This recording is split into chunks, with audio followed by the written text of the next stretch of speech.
there stood one of the top 3 hunter institutions in the world named Valhalla. Every year, a large number of warriors tried to join, striving to carry the weight of this prestigious name on their shoulders. There was only a 1 in 500 chance of getting in, and of those who succeeded, only 150 graduated fully. The competition was about to begin. 2 boys were seen engaged in an intense physical fight. Many people were brawling in closed rooms. A gray-haired man watched everything from a superior position in the distance. He was the senior combat instructor, Lee Sang-cheol. He was impressed because this year there were many candidates. Suddenly, the director, Yu Min-jun, descended upon the scene, a descendant of the Yushin family. Lee Sang-cheol commented that it was common to see top-ranking admissions and asked if he had come to observe his niece's performance. Yu Min-jun affirmed, stating that the Yushin family held great expectations for So-yeon. The name of the girl made him pause and thought. She was part of one of the 5 most prestigious families in Korea. Typically, people learn to handle mana at the age of 10 during elementary school, and by 13, they could already channel it into their swords. By 16, if an example duel were held against someone from the Yushin family, they would always win. The senior instructor then asked his friend what made that girl so special. He replied that the Yushin family communicated with a constellation guardian, as unbelievable as it seemed. But that was exactly what he had been looking for. In Korea, there were 5 generations, each family tied to a constellation guardian with unique powers, usually granting blessings and protection to hunters. The Yushin clan had the god of the sword, the Jangsan group had the divine spirit, the Jin Choi family held the martial arts deity, along with the god of fists from the Osean organization. And lastly, the John family had the divine archer. The 5 members of these families carried the protection of the constellations, wielding more power and talent than others. However, good communication was different from a simple blessing, as speaking with the Star Guardian was almost like forming a direct contract. The senior instructor remarked that they had a true genius there, prompting a question from Yu Min-jun. He asked if his niece's match had started, to which he was told it hadn't, but he had arrived just in time as it was set to begin in 30 seconds. They discussed how, down below where visibility was better, there were many reporters and guild recruiters. Yu Min-jun jokingly asked Lee Sang-cheol to put it on the big screen since he was a senior instructor. He too was curious to watch. Soon So-yeon appeared on a huge screen. She was the eldest daughter of the Yushin family, and she was battling Kim Joo-hyuk, a 17-year-old boy, who seemed very relaxed and likely to give up once he realized who the girl truly was. The boy looked like a complete fool. The senior instructor and his friend felt nothing extraordinary coming from him. The countdown soon began. The boy remained relaxed even with only 2 seconds left before the match started. But just 1 second remaining, the girl already had fire in her eyes. Finally, the signal to begin the battle was given. So-yeon charged at Kim Joo-hyuk boldly. Wielding her massive, sharp sword, she utilized all the skills she had previously mastered. Lee Sang-cheol thought the girl was very young but still knew how to wield a sword firmly and had excellent mana control. Kim Joo-hyuk observed the sword coming toward him. He gave a slight smile and dodged the strike, leaving the onlookers astonished and terrified, because he had won, leaving So-yeon on the ground defeated. He wondered why the girl was so weak, even doubting events 300 years into the future. 3 centuries ago, something had happened at the Tower of Destruction. 2 men were fighting valiantly. The owner, the King of Destruction, Brace, remarked that it had been a great battle, leaving the martial leader Kim Hyen-oh greatly weakened. Brace wore strange blue glasses and had enormous white hair. Kim Hyen-oh agreed that the fight had been excellent. The MC let out a slight chuckle. Kim Hyen-oh became very alert when a panel appeared in front of him. It announced that the Tower of Destruction and its ruler, Brace, had been defeated, halting the world's annihilation. The enormous structure began to crack loudly. Kim Hyen-oh realized the building was collapsing after he had defeated his enemy. He groaned in pain, lamenting that this was supposed to be his moment to live in complete peace. Since childhood, he had endured heavy labor as a hunter to survive, and all the money, fame, and life he had dreamed of were crumbling before him. He knew he should have brought his disciples along, but he reconsidered this thought, because that guy had been the strongest opponent he had ever faced, and everyone could have ended up dying right there. He bids farewell to the world with his hand on his wound, and soon begins to degrade right there. Suddenly, the boy opens his eyes. Kim Hyen-oh had reincarnated into the body of a young man named Kim Joo-hyuk 300 years after the tower's collapse. And the current time of his reincarnation was satisfactory. Even though his physical condition was weak, all his knowledge had remained. He thought that simply adapting to the new body, he could live in peace until the translucent window appeared again, informing him that in 5 years the Tower of Destruction would reappear, giving him that time to prepare. He was angry because that guy had already been defeated. He thought he should have burned Brace's body but couldn't just stand there regretting it for no reason. In that era, the conditions to conquer the tower should be easier, and this time he was determined to live and enjoy life. Something appeared on the panel, leaving him confused again. It mentioned finding lost weapons and memories in the Valhalla Constellation Room on the 3rd underground floor. He realized everything he needed to do at that moment. It would be the 4th day in Valhalla, where the top 10 rankings would be decided. Those who were summoned had to head to the stadium. Kim Joo-hyuk got up excited to go there. All participants had to take their positions. The spectators were quite excited, watching everything. This was the same moment when the senior instructor thought there were too many people compared to last time. He observed everything from above. The newcomer Kim Joo-hyuk was ready to battle. The match would begin in 30 seconds, and his opponent was already in front of him. The eldest son of the Osun family, Oh Se-hyuk, aged 17, was there. He wasn't very good at literature, strategy, or martial arts. However, he had a talent above the others. It was his impressive and strong physique. He could do what others couldn't without mana, and even with little training, he grew significantly stronger. He was born with a top-tier physique that required no effort and was considered a genius for that reason. He stared fearlessly at his opponent with an extremely angry expression. The two were standing in front of each other. Kim Joo-hyuk showed the middle finger and insulted his opponent. This left Oh Se-hyuk furious and enraged. He charged at him, calling him trash. Kim Joo-hyuk thought that with the body he was reincarnated into, he wouldn't win in close combat and didn't know much about his opponent, with strength being the main issue so far. Even though the enemy had superior physical strength, it didn't mean he would win. Oh Se-hyuk tried to deliver a powerful punch to the reincarnated one. He dodged because he had martial arts to enhance his physique, and something very important as well. He landed a massive slap, knocking his opponent down. Oh Se-hyuk was left confused and unsure of what had just happened. Kim Joo-hyuk gave a slight wink with his right eye and revealed his ability to observe his opponent, landing a precise blow to his opponent's body, who rolled his eyes, blood coming from his mouth, falling unconscious and severely weakened. Kim Joo-hyuk won the battle, saying that if those two abilities weren't in harmony, this outcome would have been impossible. Even though this body was weaker than before and shouldn't have any problems hunting monsters and being a hunter as he once was. He headed to the exit after annihilating his enemy, leaving everyone who watched the battle perplexed. They commented on how Oh Se-hyuk was knocked out and brought down by such a simple attack. A man in the back thought deeply about all of this in silence. He was the head of the Osun family, the king of fists, Oh Chulshin, very angry at the opinion of those ignorant enough to call the attack simple. Even though his son had only trained his physique, ignoring martial arts,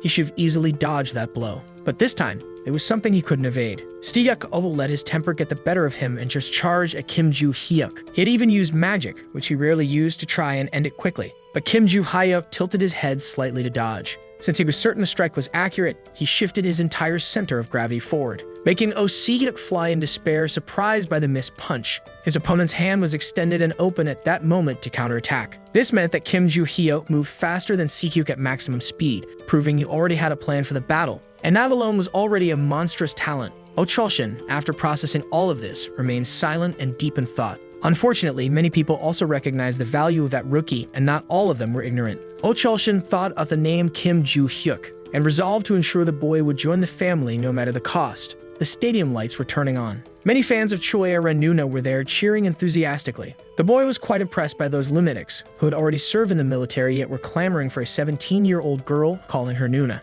That would be the final ranked match. Kim Joo-hyuk was set to fight Choi Aren, the second daughter of the Trojan family. At the start of the match, she immediately drew her sword from its sheath, preparing to strike for the first time. Kim Joo-hyuk faced her with a calm, serene expression. The two stood still for a moment, neither moving nor speaking. He quickly assumed she was waiting for his first move, and the fact that she was at least trying to read the situation made her better than his previous opponents. He chuckled lightly, pondering what he should do at that moment. Then he started walking toward his key opponent, who was on guard. He observed her with a frightening expression, his hands in his pockets. She stared back, fearless and unafraid. She gripped her sword with great strength and determination, releasing flashes of lightning. Everyone was impressed because the girl had already mastered the Trojan family's elemental exchange ability at just 17 years old. She charged at her opponent with all her courage and determination. The boy took a slight step forward, giving her the opportunity to strike. She immediately delivered a blow with her sword, unleashing a torrent of blue lightning with immense power. But she was left baffled because her enemy had disappeared from in front of her so quickly. Suddenly, he remarked that if she revealed her attack's target with her eyes, it would be easy to dodge.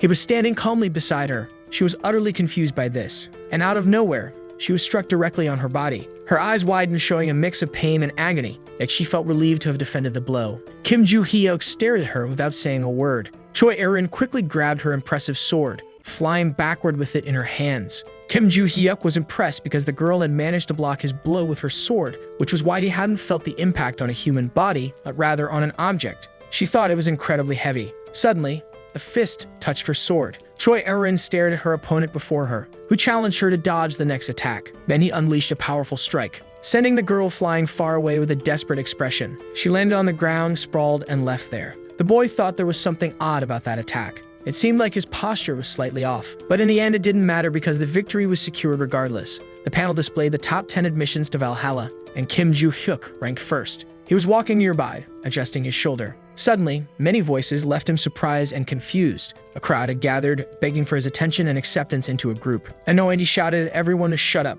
wrapping up this chapter. On the news page, the headline was that Kim Joo-hyuk was on the verge of madness, described as a crazy psychopath. 92 comments criticized him, claiming he was likely a bad person due to his reprehensible actions. For a rookie, the boy was seen as very arrogant and over the top. The comments continued discussing his potential and negative behavior. Meanwhile, in the grand, towering buildings of Valhalla, the freshmen were being warmly welcomed. Kim Joo-hyuk thought all the introductory information about Valhalla's history was boring and tedious. Then he noticed a boy behind him. The boy averted his gaze with a nervous and shy expression. Kim Joo-hyuk figured he had attracted a lot of attention the previous day, but there was still an unresolved issue. That claim about weapons and memories that the panel had ordered some time ago. On his way, Kim Joo-hyuk thought he only needed to get in and out, which seemed like an easy task. Yet he noticed something nearby. The opening ceremony had already ended by then. The virtual combat simulation room was just ahead. The former chief instructor of Valhalla from the Trojan Guild, Kim Lee-gun, wondered why the class distribution was arranged that way.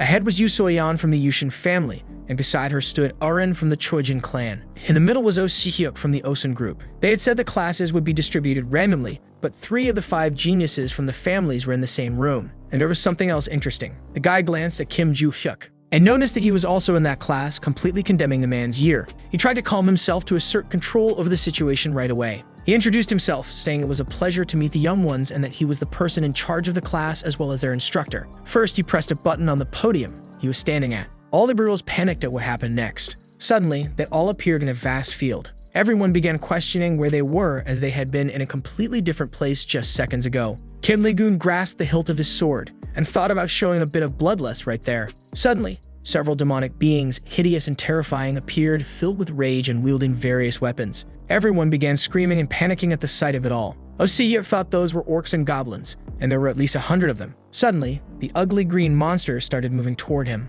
One tried to strike him with its sharp-clawed hand, and another tried to leap toward the boy, but it was stopped by the protective barrier. Kim Lee-gun thought everything was going according to plan, because the barrier was working perfectly. He then called Kim Joo-hyuk closer. The latter approached the podium, and was promptly asked by the instructor if he could handle all those monsters entirely on his own without any help. These were the monsters surrounding the barrier. The boy thought silently about his answer. Kim Lee-gun reasoned that he was now certain of the boy's diminished ego, which was natural since most had only ever seen monsters in books and comics. He told Kim Joo-hyuk to stop pretending to consider it and just say no so the lesson could proceed. The boy gave a slight smirk. This made the instructor angry because the boy was laughing, and soon he discovered that Kim Joo-hyuk could, in fact, handle the monsters alone. He thought the boy was bluffing and told him to try since he was so confident and certain about it. Kim Joo-hyuk questioned him, saying that such a thing couldn't be done on the first day without some kind of reward for the mission. After saying that, the boy was really speaking his language, and was quickly asked what he wanted to bet on at that moment. He replied that if he handled all the monsters,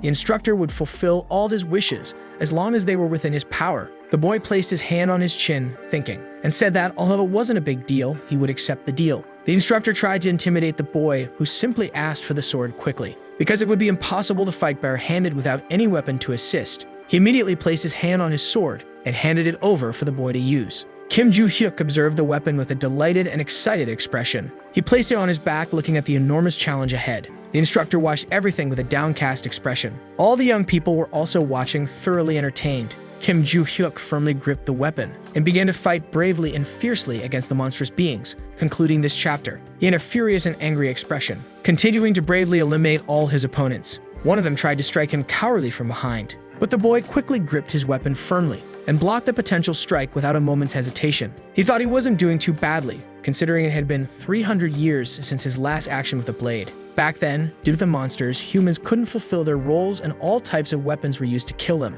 But even so, the sword remained a very familiar tool. He attentively observed 2 things as he had noticed something strange. There was a monster trying to attack him mercilessly and cowardly from behind. Kim Joo-hyuk quickly dodged the cowardly strike, and everything was just as he had imagined, following a very simple pattern. It was just a very well-made NPC monster simulation. Everyone inside the capsule watched him, thoroughly impressed. Kim Lee-gun thought it was impossible, as he had only lent the boy a mere, almost useless sword. It had no magical power or fast fencing capabilities, yet the boy was cutting through everything with incredible ease and mastery. It was as if the sword was absorbing all those monstrous beings. The girl was stunned, and the boy reflected on all that madness. She observed him through the protective capsule, standing completely still. She remained silent, not uttering a single word, with an expression of amazement and perplexity. Kim Joo-hyuk stated that he wanted to go to the Constellation Room, since he had defeated all those weak enemies. He left the area and headed toward the protected barrier. He then asked if the instructor would fulfill his promise, making him visibly angry and irritated. The sun was already setting amidst those towering buildings. Kim Lee-gun wrapped up his class and advised the tired students to rest in their dormitories without lingering in the area. The boy was slumped in a chair in the classroom, thinking the class was too long and wanting to grab his belongings to leave as quickly as possible. He also thought about how he never wanted to teach students and hadn't even gone to school himself before. And while the class had been boring most of the time, he had managed to gather a lot of important information, especially regarding topics related to the history of constellations. In his previous life, there was no such thing as speaking of it. Constellation was the term used to describe the transformation of those who amassed great fortunes into deities, often connected with hunters. Valhalla in Korea was the third largest academy in the world, containing various constellation relics. Kim Joo-hyuk thought that everything about slaying monsters and swordsmanship seemed useless, and that he should head to the dormitory to focus on practicing martial arts, as his body was quite weak. But suddenly, he noticed something unusual. It was the white-haired girl approaching from behind. Meanwhile, in the professor's office, a man sipping coffee commented that his friend had been through a lot. Kim Lee-gun admitted that, to be honest, it was more embarrassing than truly painful, and questioned whether that boy was really a high school student to Lee Sang-cheol, who was astonished to learn that the boy had killed 120 monsters in the simulation room without having ever seen one in real life. What Kim Lee-gun was saying was absolutely true. From what the senior instructor observed, Kim Joo-hyuk seemed ordinary, but carried something in his past. Kim Lee-gun was impressed to discover that the boy was an orphan from a small orphanage in a highly dangerous area, and by no means was he lying, as Lee Sang-cheol had conducted his own research on the matter. Furthermore, a fraud wouldn't attempt to enter Valhalla by causing a scene at the opening ceremony. Lee Sang-cheol asked if the boy had requested to enter the Constellation Room, receiving an affirmative response from Kim Lee-gun. The senior instructor said he would let the boy go to the first floor of the basement according to the director's instructions, making his friend very grateful for it. And since he had brought him there, he should take responsibility. Besides, he didn't know much about the completely restricted area on the 5th floor, but there should be no problem with a quick visit to the first. Kim Lee-gun expressed concern about what might happen in the next year, leaving his friend confused.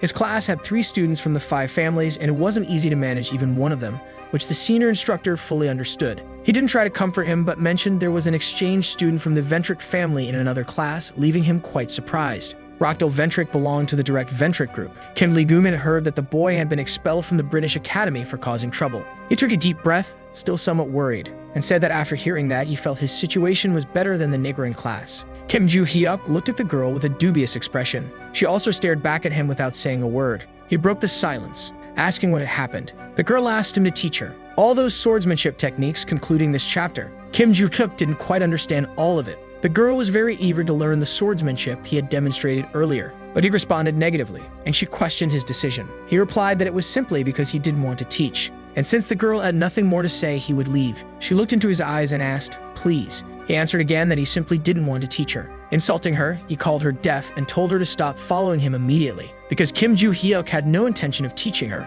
he walked away from the spot immediately, leaving the girl there alone looking sad and disappointed. The next day, in the grand buildings of Valhalla, Kim Joo-hyuk was sitting in his classroom chair, very quiet and deep in thought at that moment. He looks at his hands and realizes his body was better than he thought. Yet he couldn't do much since he had no magical power, and it was hard to control his mana. This problem could be resolved if he found that thing, and for that, he would prepare a little magic. Suddenly, someone approached him speaking. It was a blonde show-off bully. He was Rockdale Ventric, accompanied by his assistant, Yuria de Felix. He walked over to Kim Joo-hyuk's desk. Kim immediately asked for his identity. Rockdale Ventric thought the boy was uneducated since he didn't know his family. He quickly introduced himself and said he didn't want to waste time. He asked if Kim Joo-hyuk was interested in becoming strong. He invited him to join the main Ventric family. In most families, the affiliated lineages had more difficulty gaining power and wealth compared to the main branch. However, the Ventric family had a beak mask, a constellation guardian, making it different from others. Typically, an S-class soldier or higher would protect the organization, directly selecting a star member and granting them power and protection.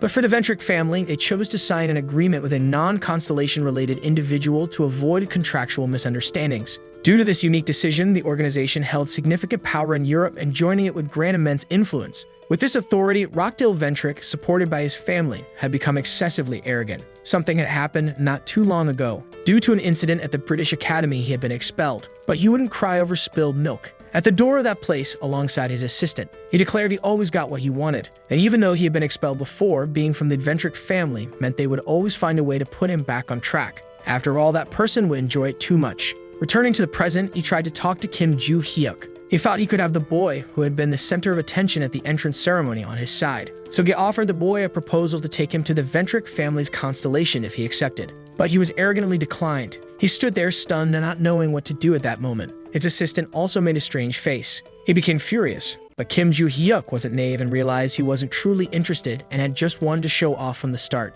Rockdale Ventric angrily called the boy a rude, disgusting brat. Suddenly, an authority figure arrived, ordering everyone back to their seats and calling out the show-off. This made him even angrier because the man addressed him by his full name. The man was the senior instructor, Lee Sang-chil. He emphasized Valhalla's rules, reminding everyone that this wasn't the academy. The show-off thought about that man, knowing he was a combat instructor. He gritted his teeth in rage and fury, returning to his seat quietly with his servant. He declared he would encounter Kim Joo-hyuk again someday. Kim watched everything with his red eyes without saying a single word. Later that day, as school ended, Kim Joo-hyuk thought about how he hadn't learned anything related to the Constellation Hall during the lessons and had instead gotten involved with an idiot that morning. He pondered many things about the Guild scouts, students, and instructors who wanted to recruit him despite his criticism of them. Once again, someone approached him from behind. It was the persistent girl asking him to teach her fencing again. He became annoyed, realizing it still wasn't enough for her either. Back in the Grand Valhalla dormitory, more specifically in the highest class hall,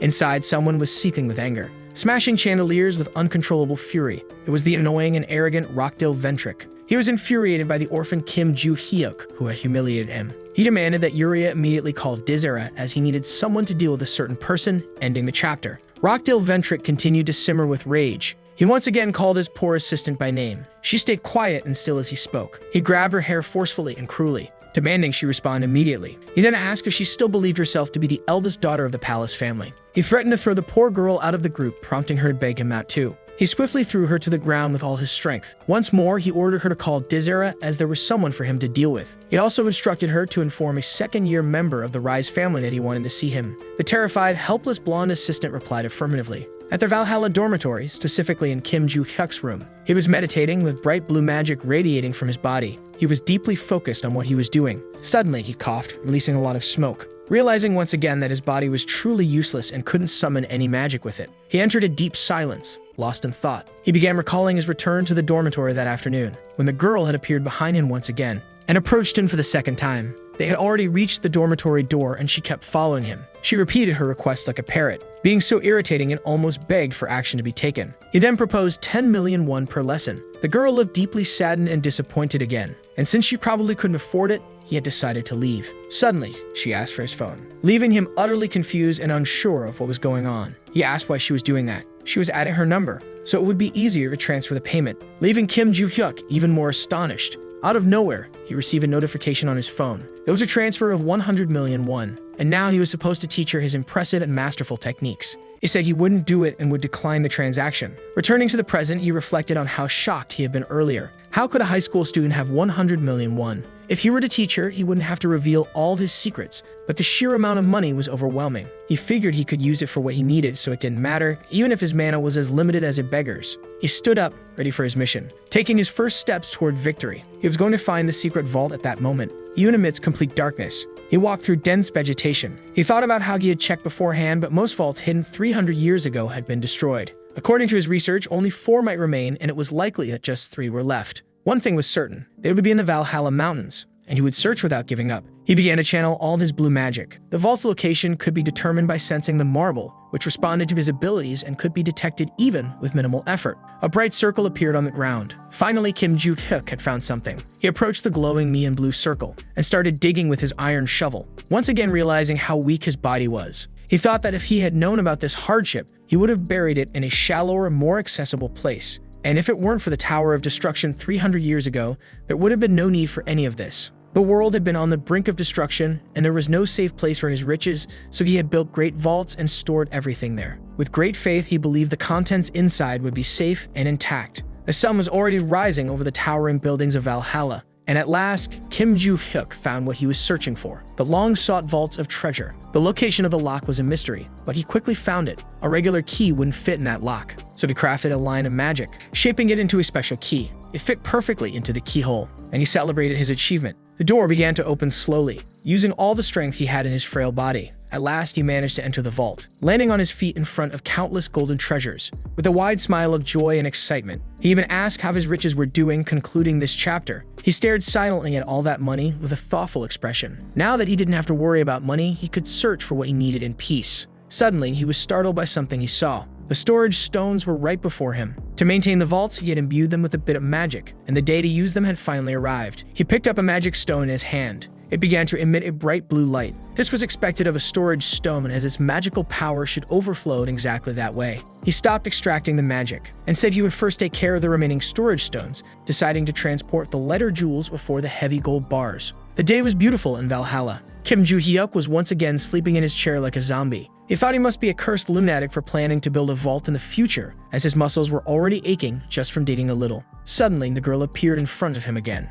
asking him to teach her swordsmanship techniques. It really seemed like she wasn't going to let it go. He reasoned based on his information why she had chosen him to teach her swordsmanship, and soon asked Arin Choi about her persistence, since she could learn everything from her family. She replied that she had never seen anyone handle a sword better than Kim Joo-hyuk. He then questioned her about her father, as he was the head of the Trojan family, and probably better with a sword than him. Just as she was about to talk about her father, the instructor called Kim Joo-hyuk to the teacher's lounge, leaving him very confused about it. But it was all related to the things he had asked about last time. And since he really wanted to know, he quickly got up without hesitation. He rose from his chair and left, leaving the girl standing right there. She asked for permission to speak. She remained silent for a moment with a slightly sad expression. Kim Joo-hyuk told her that the next day at 6 in the morning, she should meet him at the local training field. She was stunned by the information she had just received. The boy asked if she didn't want that opportunity. She had a moment of realization and replied that she would definitely be there. Meanwhile, in the nearby teacher's lounge, the instructor sat in front of the boy, and since he had a class in a few minutes, he spoke quickly and without delay.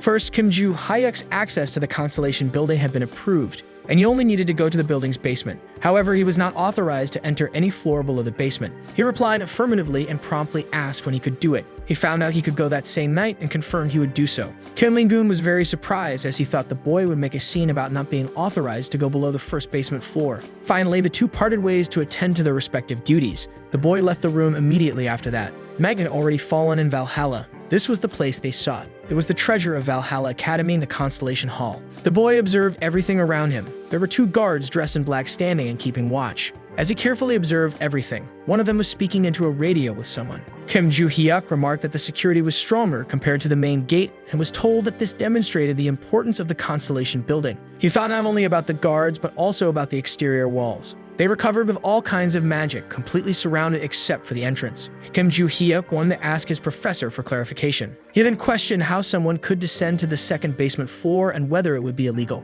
Kim Ling-gun quickly replied that it wouldn't make someone a criminal, but would get them expelled from there. Moreover, they'd go insane before leaving the school, leaving the boy slightly confused about it. Kim Ling-gun then explained that on the second floor, the magical power of the constellations flowed without restriction, and anyone who touched the magic would have their mind shattered. The boy quickly grasped the situation. Meanwhile, the instructor wondered why the boy had asked about this before entering the building, as it seemed like he truly wanted to go down there. But he soon dismissed the thought, reasoning that the top entry candidate wouldn't do such a thing since staying at the academy was much better. Kim Ling-gun informed him that he had only 30 minutes. The boy replied affirmatively, saying he'd be back soon. Suddenly, the panel appeared, displaying and ordering the same things as before. He observed it carefully right there. Kim Joo-hyuk didn't care about being expelled since he had come to Valhalla solely because of that place, and he had to go to the third basement first. He wondered why there were so many endless stairs in that building, as he descended them quickly. Suddenly, he saw something ahead of him. That place looked like a massive prison. He was sure the Constellation Hall was on the first basement floor.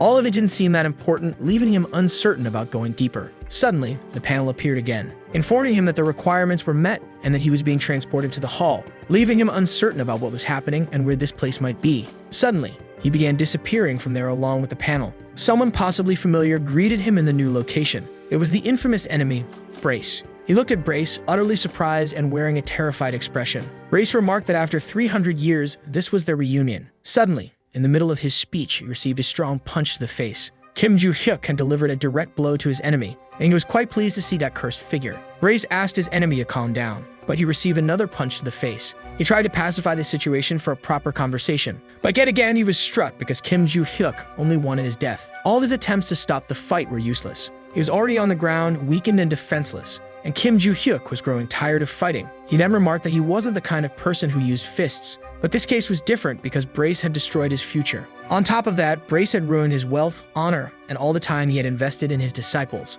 Brace then asked if Kim Joo-hyuk wasn't curious to know what kind of place this was. Kim Joo-hyuk admitted he was curious because there didn't seem to be anything peculiar about it. Brace explained that this was an imaginary world, a space within a relic, leaving Kim Joo-hyuk confused. What Kim Joo-hyuk was seeing, according to Brace, was purely imagination because his body had ceased to exist 300 years ago. He wanted to say that he had always been within that relic. The boy was deeply shocked as this revealed something significant. Brace gave a slight smirk at that moment and declared that he had become a constellation, leaving Kim Joo-hyuk speechless for a moment. Then, in anger, he delivered another strong punch to Brace's face. Meanwhile, outside the building, Kim Ling-doon had been waiting for the boy for quite some time. Suddenly, something appeared before him. It was Kim Joo-hyuk, being searched by the local guards. Ling-doon questioned if the boy had done anything strange, but Kim Joo-hyuk said he had only looked around. He added that he hadn't gone any deeper because he didn't want to lose his head. The instructor then ordered him to go home and Kim Joo-hyuk agreed. He soon left the place. On his way back to the dormitory,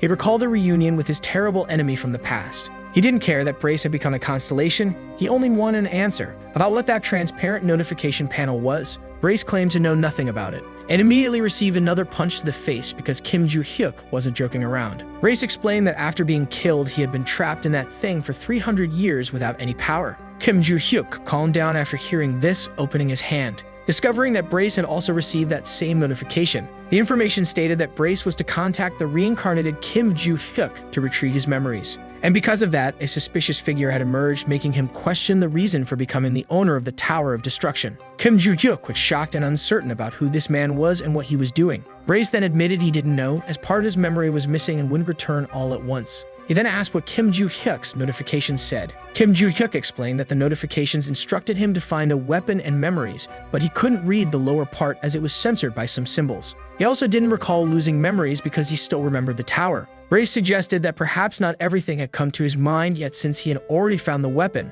and the rest would come naturally. Kim Joo-hyuk was puzzled about the weapon. Brace explained that this space was the realm of the 4 village swords, which had become sacred relics, and that he had become a constellation because he had used one of them. Kim Joo-hyuk called him a curse being once again filled with rage. Back in the present moment, Kim Joo-hyuk reflected on how his village sword had become a relic and housed a constellation, leaving him deeply confused. He wanted to destroy everything and leave it behind, but there was one issue. Kim Joo-hyuk grasped a blue magical sword with his hand. He began thinking about Brace, who had once been called the King of Destruction, and how the new mission on the panel was only achievable with the village weapon. Suddenly, someone arrived, asking for his identification. They were a group of bullies and show-offs. The leader of the group was the eldest son of the Sunrise family, Lyric Sunrise, who said the seniors were away on a trip and demanded the boy introduce himself. Kim Joo-hyuk wondered what kind of senior and bully accepts freshmen. The show-offs commented on the boy's behavior and his lack of manners for not saying hello. One of them said he wanted to beat the boy up and receive the leader's approval. He approached Kim Joo-hyuk holding something in his hand.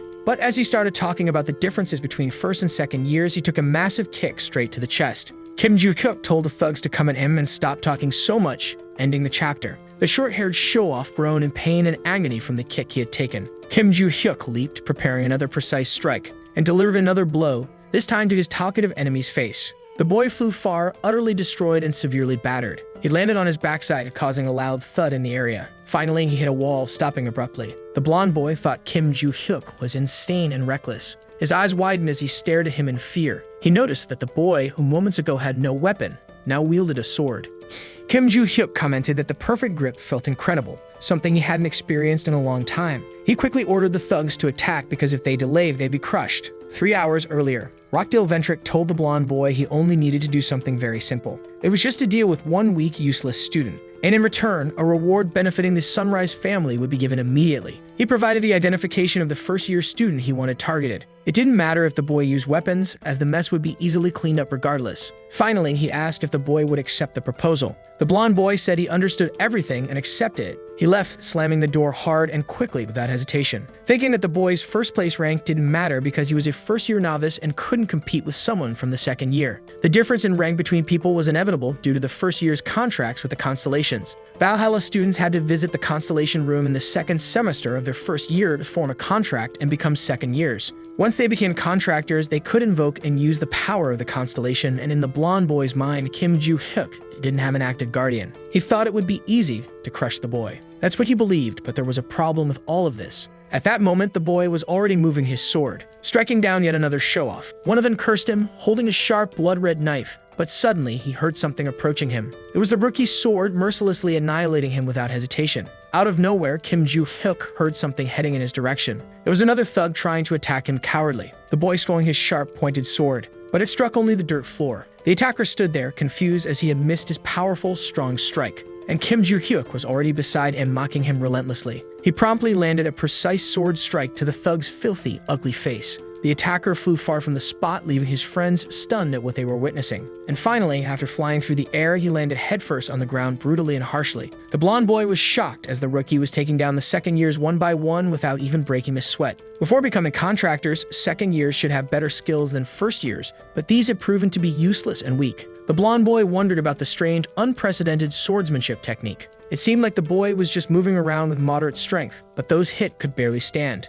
Kim Joo-hyuk then faced the remaining opponents, and said he would crush anyone wasting time during the fight. The blonde boy thought everyone there was deciding whether to attack or run away immediately. He told his team not to be afraid because the boy was just a weak, useless rookie. Kim Joo-hyuk remarked that the bully leader had a lot of nerve. This comment made the blonde boy furious and enraged, and he charged at him without hesitation. But suddenly, halfway there, he felt something touch him. It was Kim Joo-hyuk's sharp sword striking his body. He mocked him for standing still even knowing he would be hit, and finally delivered a strong and precise blow to his opponent. Using all the strength he had in his body, the blonde boy wondered when the rookie had managed to get so close, and then collapsed to the ground, unconscious. Kim Joo-hyuk immediately opened his palm and slapped the boy's face several times to wake him up. He also asked who they were and why they wanted to fight him without any apparent reason. The blonde boy explained that they were all senior veterans. Kim Joo-hyuk thought this wasn't normal and suspected there must be someone behind this pointless fight. The pale boy with earrings admitted it was just to break the nose of the rookie ranked first and nothing more. Kim Joo-hyuk mocked them, speaking about their supposed loyalty as bullies.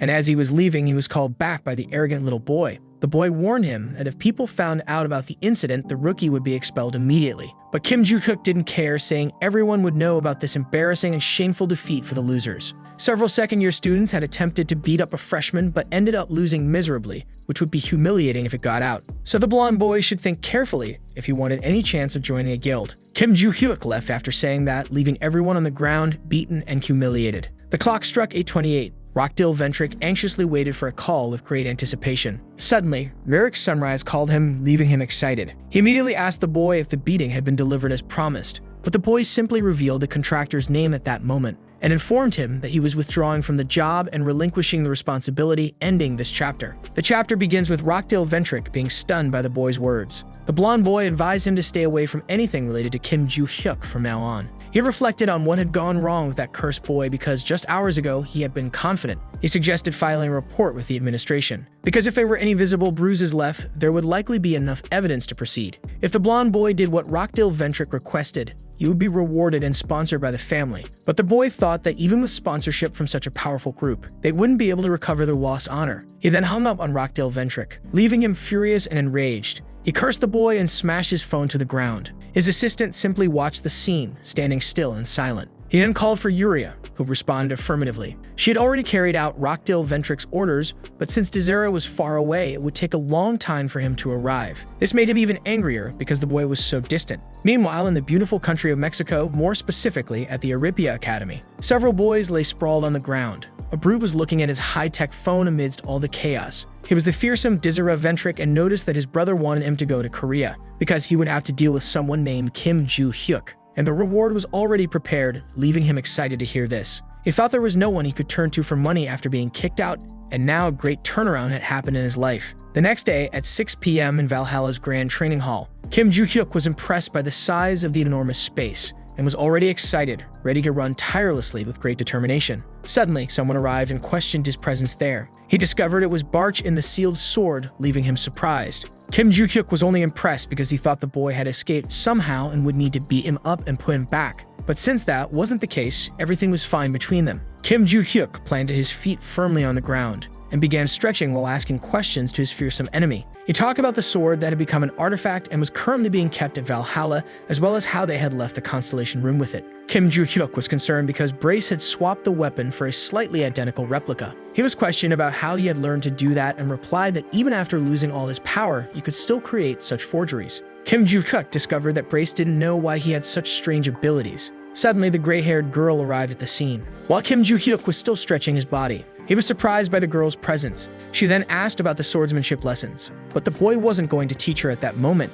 Instead, they would start by improving her stamina. The cute girl looked very confused upon hearing this. Still, she was determined to learn, willing to do whatever was necessary. Kim Joo-hyuk told her to start stretching immediately, and she responded affirmatively. Although it was basic, the girl needed to improve her stamina to better absorb mana and control it more easily. The current training method was quite strange since it prioritized one thing over another equally important aspect. Choi Erin, despite possessing a lot of mana, only had the stamina of a student wielding a simple sword. She informed him that she had finished stretching. Kim Joo-hyuk immediately said they would begin real training at that very moment. The two then started doing a lot of push-ups, and they also did squats with great determination. Additionally, they performed upper body exercises. Choi Erin ended up utterly exhausted, collapsed on the ground, physically destroyed and gasping for air. But she was astonished to learn that this was just the beginning of the crazy and intense preparation. Kim Joo-hyuk told her to stop being lazy and get up immediately without hesitation, because they still had to run 20 long kilometers around the area. Meanwhile, in Valhalla's first year Class A, Kim Joo-hyuk wondered about the girl's physical condition and commented that she had a body with great development potential. She was next to him, apparently tired, with dark circles under her eyes and a physically worn-out expression. The class teacher then called for silence from everyone present. The superior class instructor and supervisor of dimensional monsters, Lilia, informed them that they would have a simple written exam that day. Even though she had briefly explained it on the first day, she had asked all students to study. So that day, she would test their knowledge of how to deal with each individual monster. The exam began shortly after. Everyone seemed deep in thought as they worked on it. Even Choi Erin appeared to be struggling with the test. Kim Joo-hyuk stared at her as if she were his most feared enemy. Suddenly, the teacher checked the time on her very advanced and stylish watch. She then announced the end of the time limit, instructing everyone on how to return the test papers. That test wouldn't count toward the general individual ranking, but would measure their skills for the next class. Once all the tests were submitted, she informed the class that next week they would begin the first official lesson in the virtual combat communication room. She then bid farewell to everyone as she quickly left the room. Kim Joo-hyuk remained silent after hearing all this with a thoughtful expression. Brace began questioning him about the method he used for the tests, leaving him astonished to learn that Brace had been watching everything. The enemy said he had nothing to do in there and was asked about his thoughts on the protagonist. He explained that, to be exact, you could only hear the boy's imaginations related to him. Kim Joo-hyuk said he had simply written the answers as he knew them, and his enemy replied that he understood. Meanwhile, in Valhalla's first-year teacher's lounge, the teacher was quite annoyed with Kim Joo-hyuk because he dared to call those useless phrases answers. Kim Ling-gun was walking nearby with a cup in his hand. Suddenly, he heard some strange noises around him. There was the teacher, extremely upset and furious at the moment. He approached and asked if those were the tests from his class, receiving an affirmative response. She explained her method for preparing the next lesson and highlighted that there was valuable information within the seemingly simple test. She noted that, as expected from Class A, which consisted of prodigious children from the best families, everyone had done very well, leaving Kim Ling-gun surprised. He then said he would be on his way, and the teacher responded affirmatively. He continued sipping his mysterious drink from the white cup. Suddenly, he was startled by a loud scream, causing him to spill the entire contents of the cup. That was the moment the teacher became furious upon looking at Kim Joo-hyuk's test. He approached her and asked if the prodigious boy hadn't tried hard enough. He discovered that the boy had been mocking the class in such a way, leaving him astonished and shocked. Lilia stated that this couldn't be ignored and that she would show all the answers in the next class, because it wasn't that easy to deal with monsters in such a manner. A week later, during a virtual combat simulation at Valhalla, Lilia announced that she had graded the tests from the previous class, and although most students did very well, there was a caveat. She ordered Kim Joo-hyuk to step forward. Without hesitation, he did as instructed. The two stood facing each other. Lilia handed the boy his test sheet. It was marked with numerous red corrections. The teacher then revealed that Kim Joo-hyuk had received a 0, and it seemed he hadn't taken the tests seriously. He disagreed, insisting he had put effort into it. She had a few questions for him. The first was his answer to the question about the most effective method to handle a stone goblin. Kim Joo-hyuk replied that the solution was to strike it in the stomach. The second question asked what to do if 8 wild goblins were charging at someone. Kim Joo-hyuk answered that the solution was to send each one to hell, starting with the closest. The teacher couldn't believe he was serious with those answers, and he hadn't even tried to disguise his lack of effort. The best way to kill a stone goblin wasn't with a sword, as it wouldn't be powerful enough. Lilia doubted Kim Joo-hyuk could even manage it. He contradicted his teacher, saying he would finish the fight with a single strike. This left her irritated with his nonsense and boundless ego, but she understood his confidence. And since Kim Joo-hyuk was so sure of his answer, she decided to give him a unique opportunity. Suddenly, a loud noise echoed through the area. A monster roared, trying to intimidate everyone. It stood in front of the prodigy boy and the protagonist. The teacher then informed him that if he could kill the stone goblin exactly as he had explained, she would immediately change his test grade. Kim Joo-hyuk said he understood. He placed his test on the control table for the time being. He then selected a single sword from among all the weapons and charged toward the stone goblin without hesitation. The goblin stared at him with a horrifying, grotesque expression. The teacher already knew he had killed 120 goblins before, so she was confident in his talent, but there was a catch. Against this stone goblin, a random sword alone wouldn't suffice. Suddenly, the goblin began to scream in pain and agony. The boy had already started landing precise blows. The teacher was astonished at what she was witnessing. The goblin groaned desperately, with a gaping wound in its body and a deep crack in its head. Kim Joo-hyuk then began channeling mana into the fight. He discarded the simple sword, throwing it far away. He finished the battle easily, without any real excitement. With a single strike to the goblin's stomach, the fight was over. A little girl was impressed because, without any magic, he had killed a stone goblin with just one sword. The burly blonde boy watched in complete silence, utterly shocked. Even Choi Arin was visibly amazed. Lilia let out a deep sigh and asked how the boy had managed to do that. He explained that he had simply struck the goblin in the stomach, leaving the teacher puzzled. She thought that to kill a stone goblin with just a sword, one would need to be at least an A-class contractor, which made logical sense under these circumstances. Yet the boy had done it with just a weapon. He then asked if his answer had been correct. But Lilia replied in the negative, saying it had just been one question, and there were more to come. The boy was perplexed because it seemed like everything would happen again. Suddenly, the ground began to open. He was amazed at what he saw. It was a vast, dark tunnel stretching endlessly. Kim Joo-hyuk immediately asked his teacher what it was about. She told him to focus and look ahead. A faint step was heard. A few monsters appeared from the darkness of the tunnel. She thought it was challenging to control goblins with rage issues, because using the wrong technique could trigger their scream ability, attracting more goblins from the area. Typically, one would fight them with magic and kill them all at once or simply flee. And although the boy could only see 3 goblins in front of him, 5 more would appear with every mistake he made. Even if he could use his sword, it would be difficult, and Lilia had heard that his speed with it was quite slow. He then began his series of strikes, hitting the enemy squarely in the forehead, making the others furious and enraged. The green goblin remained alert during the battle, but was soon struck in its cursed mouth and fell brutally to its knees. The teacher was impressed by all of it while the boy boasted, because he had also answered the second question correctly. On another day at the training center in Valhalla, Kim Joo-hyuk and Choi Arin were training on the treadmill, running at an incredibly fast pace. The running numbers were off the charts. Soon the gray-haired girl collapsed to the ground, utterly exhausted. Once again, she was gasping for air. Kim Joo-hyuk looked at her without saying a single word with an almost amused expression. He then asked if she didn't train in her clan as she was struggling with such a simple exercise. She replied that she didn't push herself in that way. He retorted by asking how Choi Arin would fight against those strong and horrifying monsters. She responded once again, saying she could use her magical power by borrowing strength from the constellations. Kim Joo-hyuk thought everything was as expected, since instead of training their own stamina, they focused on magical power because they relied on the constellations. By not improving their physical abilities, it was fine as long as they trained enough to borrow power from a constellation, but the risks were immense. There was a chance of being caught in the middle of a labyrinth or dungeon with a magic-restricting spell. Additionally, their mana could be completely depleted after prolonged battles. Not to mention that constellation members might refuse to lend their power. After thinking about all this, Kim Joo-hyuk called the cute girl. He asked if she thought those stamina exercises were worth anything to her. Choi Arin immediately answered affirmatively, because he had told her he would teach her swordsmanship if she did them. He was stunned by that kind of response because it was basically the reason he had her do it. She was quite confused upon hearing all of this, but they brushed it off and wrapped up the day's training as they needed to head to the academy soon. She didn't understand why he wasn't going.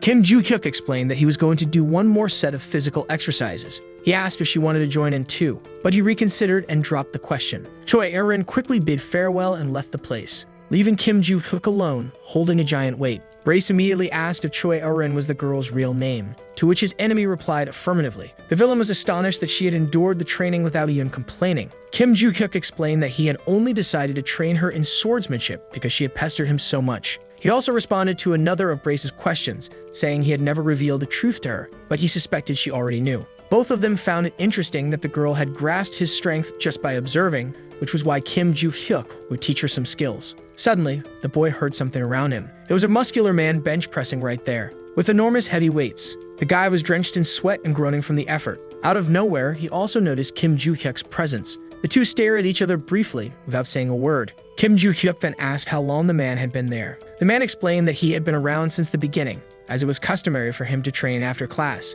He quickly excused himself and left the area. Kim Joo-hyuk began contemplating the martial skeletal structure and skills of Si-hyuk. Brace immediately questioned why the boy was interested in that muscular man. He explained that Si-hyuk was destined to be smarter than those who only train in magical power. Kim Joo-hyuk asked Brace what those cursed constellations did, to which Brace replied that he wasn't entirely sure. The boy mocked his enemy for only being able to say that. Brace explained that even as a constellation himself, he had been isolated there for 300 years, knowing nothing about the others. He also mentioned that Kim Joo-hyuk could probably learn more about them if he completed the new mission in the Systems tab. This left Kim Joo-hyuk deep in thought about the subject. The panel suddenly appeared with some information and precautions to be taken. It mentioned the center of the Great Valhalla Forest, home to Madagaiga Rona, leaving the boy pensive. It was a place he had heard about in class and was the final survival location they had visited during the first semester. He thought that if it weren't for that cursed mission, he would just leave after recovering his belongings, but it seemed like he needed to be stealthy for now. Brace immediately questioned the boy's thoughts, which he quickly justified by recalling the fight that had happened, and said that if he hadn't done what he did, his head would have been crushed, just like Brace's had been. Kim Joo-hyuk also thought that, in any case, until he completed the mission, he couldn't leave, so the secrets of reincarnation would reveal themselves automatically. Meanwhile, in the United Kingdom and London, more specifically at the Bentrick Mansion, the place had many old-fashioned details, with eerie paintings covering all the walls. An enormous table with a man and a woman seated at it came into view. The woman immediately began her inquiries. She was Adelia Ventrick, the vice head of the household, demanding to know what had happened. The man reported that the labyrinth near Reading had been solved. Adelia congratulated him on this and asked if there was anything else to report at the moment. He mentioned that he was considering recruiting a few competent men he had encountered along the way, particularly a survivor from the robber clan. The leader questioned him further, to which he replied that the man was very strong and the others were A-class contractors. Adelia agreed to grant them the Bentrick's blessing, instructing him to conduct capability tests for them, to which the man affirmed. She then asked again if that was all for the day. Suddenly, she learned that the man had a report regarding Rockdale Ventrick. He mentioned hearing about a recent incident. He informed her that Dizira had been summoned to South Korea. This left Adelia furious, her expression filled with rage. Dizira Ventrick was the black sheep of his family, the worst delinquent to exist. He had committed numerous heinous acts using the family's name, including killing 5 people at the British Academy at the age of 19, simply because of an argument. At 20, he was completely disowned by the Ventrick family. Adelia reflected on how he had been hiding for many years and was now going to meet Rockdale. She then ordered surveillance to be placed under Rockdale's name, to which she received a firm affirmation. The man was also instructed to inform the arrogant young boy. Because if he was caught doing anything suspicious, he would be removed from the family immediately. The man affirmed this once again, saying the report was complete and excused himself promptly, leaving Adelia alone in the enormous room. She remained silent, her expression contemplative, thinking about all those cursed fools using powers they didn't earn through merit. That ability was something beyond normal. On her chair, the words "all for one" and "everything is only for one person" were inscribed. In the end, all abilities were meant for her. Lost in thought, she sought confirmation from something. It was the eerie painting of the Guardian constellation on the wall. Back in the classroom at Valhalla, the professor was discussing the formation of the word malefactor. In modern society, this noun was primarily used to describe someone who used the powers of constellations for evil. Malefactors operated both alone and in groups. Among these organizations, the most notorious was the group Onagad. Kim Joo-hyuk thought that while exercising made him feel stronger, he also had a knack for using mana. Though not at a genius level, he was much better than before reincarnation, yet something still felt off. This made him question the reason for the poor condition of his body earlier. When he tried circulation on the first day, he could barely finish, as his mana was below that of an average person. And his physical state was so poor that just digging a little left him feeling faint. Yet even with a body like that, it shouldn't have deteriorated to such a degree. Something must have happened in the past, but there was no reason to stress about it now. Suddenly, a finger tapped on his desk. He looked at it, calm and composed. It was the beautiful Yu Soyeon. She left a crumpled piece of paper on his desk. The boy was surprised by the note. On the paper, a large "Hey" was written. Kim Joo-hyuk wondered what was going on now. A little while later, Kim Ling-goon announced that the students would be allowed to leave campus over the weekend, but they needed to submit separate requests. He concluded his lesson with that simple announcement. Kim Joo-hyuk reflected on the idea of leaving the campus. He quickly filled out his request for a Saturday outing with a rather trivial reason. Brace was surprised by the boy's decision, which he confirmed was genuine, and asked where he planned to go. Before he could answer it, he heard a voice calling him. There was a cute girl wearing a tiara. The two had a brief conversation about what had happened hours earlier. Kim Joo-hyuk even responded politely to her note, but she hadn't replied. He then urged her to speak quickly, as he needed to submit something and was quite busy. The little girl stumbles over her shy words. She can't form a single sentence without interrupting herself. Kim Joo-hyuk grows frustrated, calling her crazy and telling her to just nod. She becomes very angry at being insulted like that. She questions his comment but is quickly retorted, being told that making someone angry for no reason was normal for her. He then asks again what she really wanted. She recalls a moment in time when she had been observing something. It was Kim Joo-hyuk's fight with that horrifying and ugly stone goblin. She had been impressed by that battle, especially because the boy had used only a sword without any magic. It was entirely different from what the books described. She only wanted to ask him how he had killed that ugly stone monster. But her pride hurt too much to allow it. Finally, she sighs and musters the courage to ask him. Just as she is about to speak, the teacher arrives and asks the very same question she had been about to ask. The gray-haired, bespectacled woman seemed very excited to learn the boy's tricks. Kim Joo-hyuk simply wondered where that crazy woman had suddenly appeared from. He quickly asked why she was intruding out of nowhere, as he thought she disliked him, leaving her confused. He then rephrased his words, asking if she didn't like him because he had embarrassed her. The teacher promptly replied that she didn't care about that and had believed there was only one way to kill monsters, but the boy had shown her otherwise. She wanted to know everything immediately. She asked him if he wanted to be her assistant, to which he replied negatively, explaining that he needed to submit his departure form right away. That crazy woman tried to convince him in every possible way, with little success, and the two ended up leaving the cute little girl alone there. She then reflected on all the teacher's comments, feeling very confused. Taking a deep breath, she calmed herself and decided to let it all go, thinking she didn't need that humiliation. The next day, Kim Joo-hyuk was amazed by something in front of him. The enormous market was revealed, ending the chapter. Already in the immense dormitory of Valhalla, Kim Joo-hyuk sits in front of his gaming computer. Grace asks his host what he was searching for on his phone, receiving the reply that it was just information about the next day's location. The protagonist wanted to find a place where he could sell the treasure found in the vault, and that seemed like a decent spot. If the enemy had understood everything, then he had indeed found it. There was a virtual marketplace that existed on his phone. Based on some information, only an entry fee was charged to exchange practically anything in that supposedly dangerous dark web shopping environment. The reason for such an unusual marketplace's existence was explained by the fact that its creator was a guardian constellation called the Secret Ruler, according to the protagonist of the story. Thus, high-class individuals openly used the tool, and despite being completely illegal, governments dared not interfere in it. That was also the reason he managed to figure out how to enter so easily, deciding to use it for a while. Kim Joo-hyuk reads some simple tutorials on the internet. He soon notices that there was a link in the comments section of the post he was reading. Suddenly, some messages arrive from the little girl Choi Arin. They were several bunny emojis crying a lot. She informs her trainer of her absence from the next day's training, to which he replies that he also had a commitment. Kim Joo-hyuk sends a few laughs in between the messages. This leaves Choi Arin quite confused about their meaning. He quickly explains that he was just wishing her a good trip. He also asks her to stop sending so many emojis. Kim Joo-hyuk wonders about those virtual bunnies, but quickly shifts his focus to his real goal of securing a reservation and location. He quickly clicks on something dubious on his phone screen. Soon he leaves his house dressed darkly, wearing a long hoodie and a hood over his head. The location was somewhere nearby. It was probably an old cafe in the region. The entrance was right in front of him at that moment. The wooden door of the place was old, and inside there was a huge mess. Kim Joo-hyuk opens the gates of the place to enter cautiously. He just needed to go inside and head to the right corner. The likely spot was right there, close by. He opens that gray door with his hand and slowly enters another room in the place. Soon he sees something impressive in front of him. All of that was the grandiose black market. Night was already falling in the area, and the moon shone brightly in the darkness of the sky. All of it seemed very strange to Kim Joo-hyuk. It was his first time there, but the place was coincidentally very familiar. The purple sky, along with the clouds and moon, resembled the night he had seen 300 years ago. Suddenly, a man arrives, asking if it was the boy's first time there. The man had a cheerful expression, wearing black clothes and bangs in his hair. Kim Joo-hyuk wonders if that guy was the employee from the posts, as his leather jacket seemed very familiar. The man confirms that information and comments on the marketplace's usage,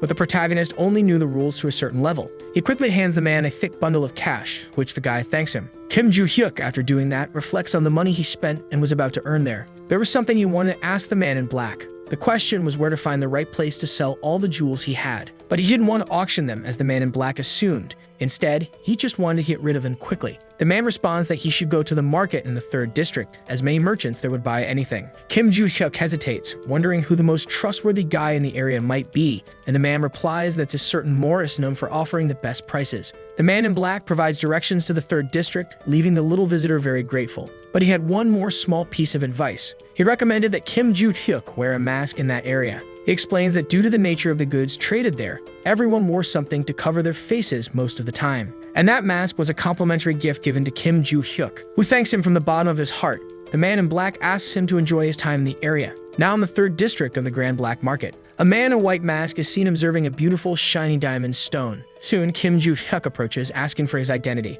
It's confirmed that the guy is indeed the real Morris of the good prices. The protagonist informs him that he has some valuable goods to sell. Morris said it all depended on the items, but if it was just gold or jewelry, the evaluation would be quick and practical. Kim Joo-hyuk promptly started taking things out of his large backpack. Quickly, a black bag, seemingly heavy, appeared from within. He stated that he wanted to sell the contents of that bag. Morris wondered about the objects inside it. He immediately began evaluating the ring that was there. Suddenly, he was quite surprised by what he was observing so meticulously in front of him. That ring was a rare artifact from the era of destruction. It was definitely an ancient and very precious item regardless of the angle it was viewed from. Morris wondered if the other items were the same. Inside the bag, there were many of them shining brightly. The man with the white mask determined that they were all undoubtedly from the same era. Suddenly, he heard someone calling him, making him very alert. It was Kim Joo-hyuk, asking how much he would offer for all of it. This left him quite unsure about what to do. He wondered how such a young boy had managed to acquire so many precious, rare, and ancient artifacts. He then asked Kim Joo-hyuk where he had gotten all those items.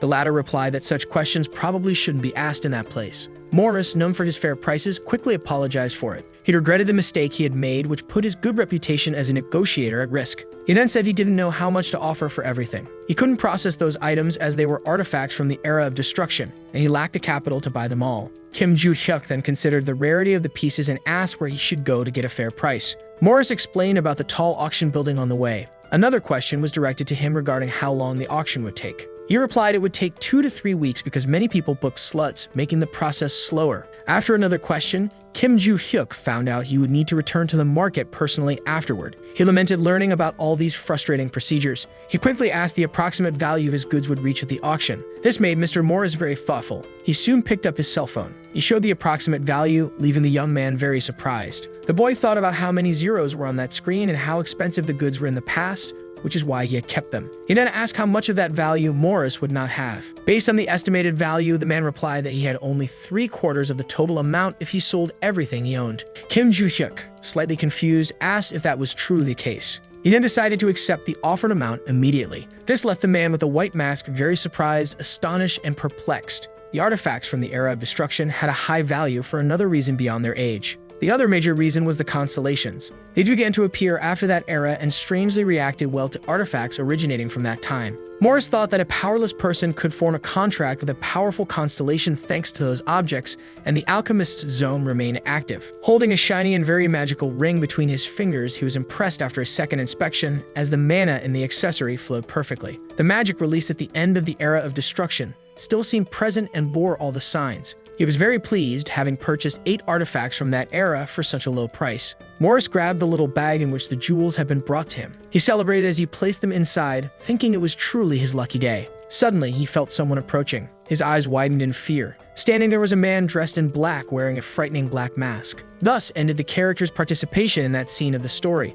Elsewhere, a huge door came into view. Kim Joo-hyuk opened it with all his strength. He quickly removed the mask from his face because it had been so uncomfortable that he had thought he might die wearing it. That place resembled the cafe from his starting location. He quickly grabbed his cell phone to check his account's transaction history. With that sale, his money troubles were solved, and he celebrated his earnings from the 8 rings in the vault. Kim Joo-hyuk felt very happy because he still had many of them stored, so he wouldn't face any problems from now on. Suddenly, a suspicious notification popped up on his cell phone. It was a call from an unknown number. He answered quickly without hesitation. The woman on the other end of the line immediately invited him to have a meal together. He asked how she had gotten his number, and she hurriedly explained that she was a teacher from Valhalla. And soon she gives him instructions for the location of the meal without giving the boy any chance to question her, leaving him quite annoyed because she had hung up on him. Kim Joo-hyuk then decides to go to the location since he had nothing better to do, and the silly girl was going to spend all her money just to make him eat for free, thus concluding the scenes of this very unusual invitation. Once again, we return to the scene of the man in the black mask and black clothes.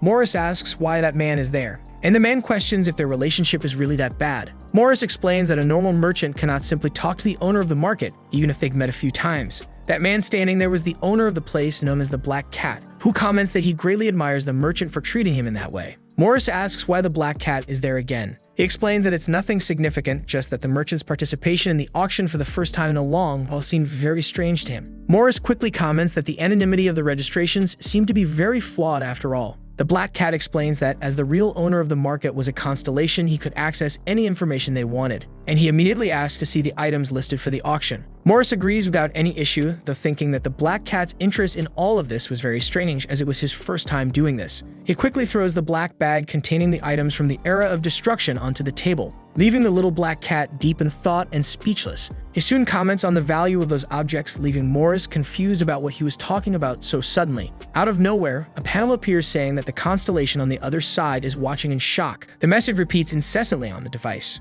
The Black Cat quickly realizes that his constellation desperately wanted that ring, concluding this chapter of the story. In another location at the Valhalla restaurant, a fork gently wraps around the pasta, which looks quite delicious, and is soon brought toward the mouth. The teacher then savors the food slowly and comments that it is very delicious and tasty. But soon she seems a little confused, quickly asking why Kim Joo-hyuk isn't eating, to which he replies that he's just wondering how Valhalla has a place like this. She explains that besides the school cafeteria and the staff restaurant, there's also a normal place like this. But Kim Joo-hyuk isn't very interested in it. He then asks why she called him there. She's speechless for a brief moment. Then she quickly invites him to be her assistant, which he immediately declines. The teacher asks him not to refuse so quickly, as he would gain many benefits as an intern. She pleads with him to listen for a bit because it was obvious she would make this request. Kim Joo-hyuk shows a tiny bit of interest, asking about those benefits. The teacher says he would receive a scholarship and other financial aid, but he still isn't very interested. He would have the chance to write a paper with his mentor and could write about the 3 types of attacks on monsters.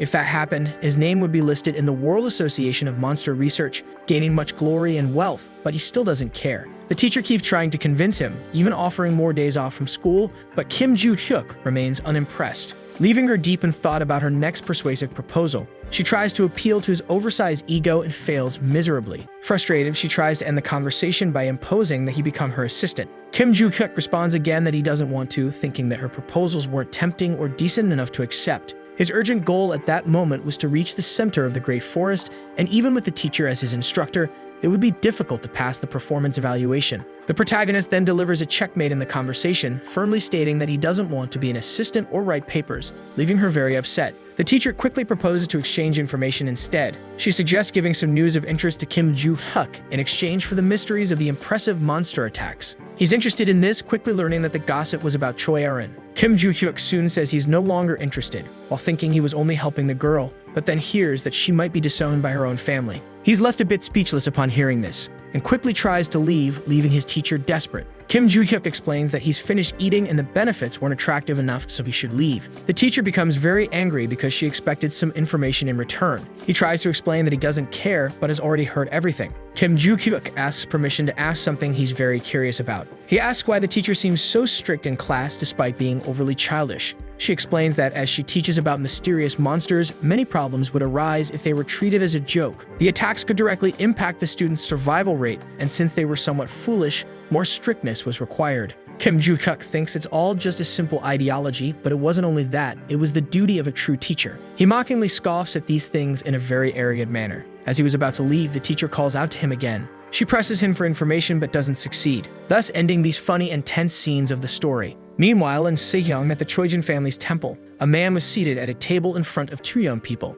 The guild leader, Choi Jan-seok, had called them there to ask about their intentions before the classification test to uphold the family's reputation. One of the young people present was from the group True History, a combat leader and the eldest son of the Choijin family, Choi Jinjin. The second person was also a member of the Choijin family, known as Choi Erin. The leader began explaining that if they passed the classification test, they would have the chance to form a contract through Cheongwoldo, one of the sacred relics, a testament to the rightful successors in the family. But there was a huge caveat if they failed. They would be literally cut off and expelled from the family without any further ado. Choi Jan-seok then asked if they were truly willing to go through with it. The boy affirmed without hesitation. Choi Erin also responded the same way without a second thought, and soon both were stared at by the leader for a few moments. Deep in thought, Choi Jan-seok decided to relay all the necessary information. He explained that the test would take place in 3 weeks, and that they could leave the premises for now, which they affirmed. The two then began walking slowly toward the exit. Suddenly, Choi Jinjin asked if the girl hadn't managed to read the stars. She looked a bit confused as she hadn't quite understood the question. The boy then asked if she hadn't noticed their father's reaction when she confirmed her participation in the test. She remained silent, pondering that for a few seconds. Her brother commented that Choi Arin was evidently eager to become the family leader, and also to prove herself as a fully legitimate daughter. Hearing this, the girl began to get quite angry. Yet her brother continued to tease her, commenting on her threatening expression and doubting her chances of succeeding in the test. Choi Jinjin kept mocking her, saying she hadn't even received a blessing from a constellation and wouldn't be a match for him already with a foreign contract. The girl appeared deeply saddened to hear all this from her own family member. He mocked her further, saying she might as well give up and continue leeching off the family's wealth, but it would cost her dearly. He said he would see her in exactly 3 weeks. He then left, leaving the vulnerable and cute girl alone in that space. She soon began having visions of a woman from her past. The woman had told Choi Arin to become the family leader because, with that goal achieved, she would be free to do whatever she wanted. She quickly opened her eyes, her expression now fearless and determined to face her challenges in the upcoming chapters of the story. Meanwhile, in classroom 1A, all the students were attentively following the teacher's lesson, except for Kim Joo-hyuk, who seemed very thoughtful at that moment. He was impressed because Brace was worrying about the time of the school's midterm exams. The protagonist explained that he usually didn't pay attention in class, so he didn't care much about what the teacher was explaining. That gray-haired teacher mentioned that everyone should already know the importance of Valhalla's midterm exams, because in both the midterm and final exams, students with the lowest grades were immediately expelled, so they needed to organize themselves well. The teacher also urged them to prepare thoroughly for both the theoretical and practical tests to avoid low scores. Kim Joo-hyuk was more concerned about the theoretical test than the practical one, as he was already very skilled at the latter. He thought he needed to stay in that school until he could reach the center of the Great Forest, even though he didn't know how to get there. So he quickly decided to call Barch, who responded immediately. He asked if Barchi had already attended most of those classes, receiving an affirmative reply. Kim Joo-hyuk immediately decided that Barchi would take the test for him, leaving the latter very confused about this. He would only check his opponent's responses to tell if something was wrong. Barki thought this was a bit unfair, as it felt like a representative was taking his test, but Kim Joo-hyuk countered, saying everything would work that way one way or another, so he should just do it alone. Meanwhile, the professor concluded the class for the day, wishing everyone good work, to which they responded affirmatively. Kim Joo-hyuk immediately grabbed his backpack to leave the place, but suddenly someone called him as he was on his way out. He quickly asked what that little girl wanted. She questioned whether there would be training that day. The protagonist replied affirmatively, asking why she was asking. But Choi Erin explained she didn't want to stop, leaving him a bit confused. Kim Joo-hyuk then asked if she wanted to learn fencing, since it was already time to start that process, considering she probably didn't even know how to use a simple sword. He explained that it wasn't fencing or martial arts, but that he would show her how to handle some weapons, thinking that besides this, it was also past time for her to practice with her own weapon. He quickly told her to meet him at the academy's training hall, to which she agreed, concluding this scene from chapter 17. Already in the school's training center, Kim Joo-hyuk asked Choi Erin how long it had been since she used her sword. She replied that it had been a day and a half since she last touched it, as she had been focused on strength training. Her trainer quickly discovered that before that, she practiced every single day. He asked her to show him her sword immediately. She then grasped her weapon's hilt firmly and drew it out with seriousness and care. Kim Joo-hyuk then began instructing her on more professional techniques for using the weapon, leaving her a bit confused about the position of her ring and pinky fingers. But when she finally got the positioning of her hands and wrists right, something magical happened. She didn't understand what was going on at the moment, but it was the mana from her sword manifesting beautifully. Choi Erin thought she hadn't even infused magic into it. It felt more secure and stable than before, even when held with both hands. Kim Joo-hyuk then asked her to attack him with all her strength. She responded affirmatively without hesitation. He quickly began drawing his sword firmly, and then brandished it, facing his weak little student. She warned him she was about to begin her attacks. She immediately started running toward her opponent, the professor. In doing so, she began noticing something strange about her foot speed. Kim Joo-hyuk easily defended her blow without any effort. He commented that the little girl had gotten much faster, but there was a caveat. He quickly instructed her not to use too much unnecessary magic on her feet. She responded with affirmation and understanding. Once again, she prepared her beautiful sword to restart her attacks, while firmly planting her feet on the ground with all her focus. Finally, she darted toward her professor, delivering a quick and well-planned strike. Kim Joo-hyuk immediately commented that her charge had been very good, but there was a catch when she stopped. She needed to rotate her body a bit more.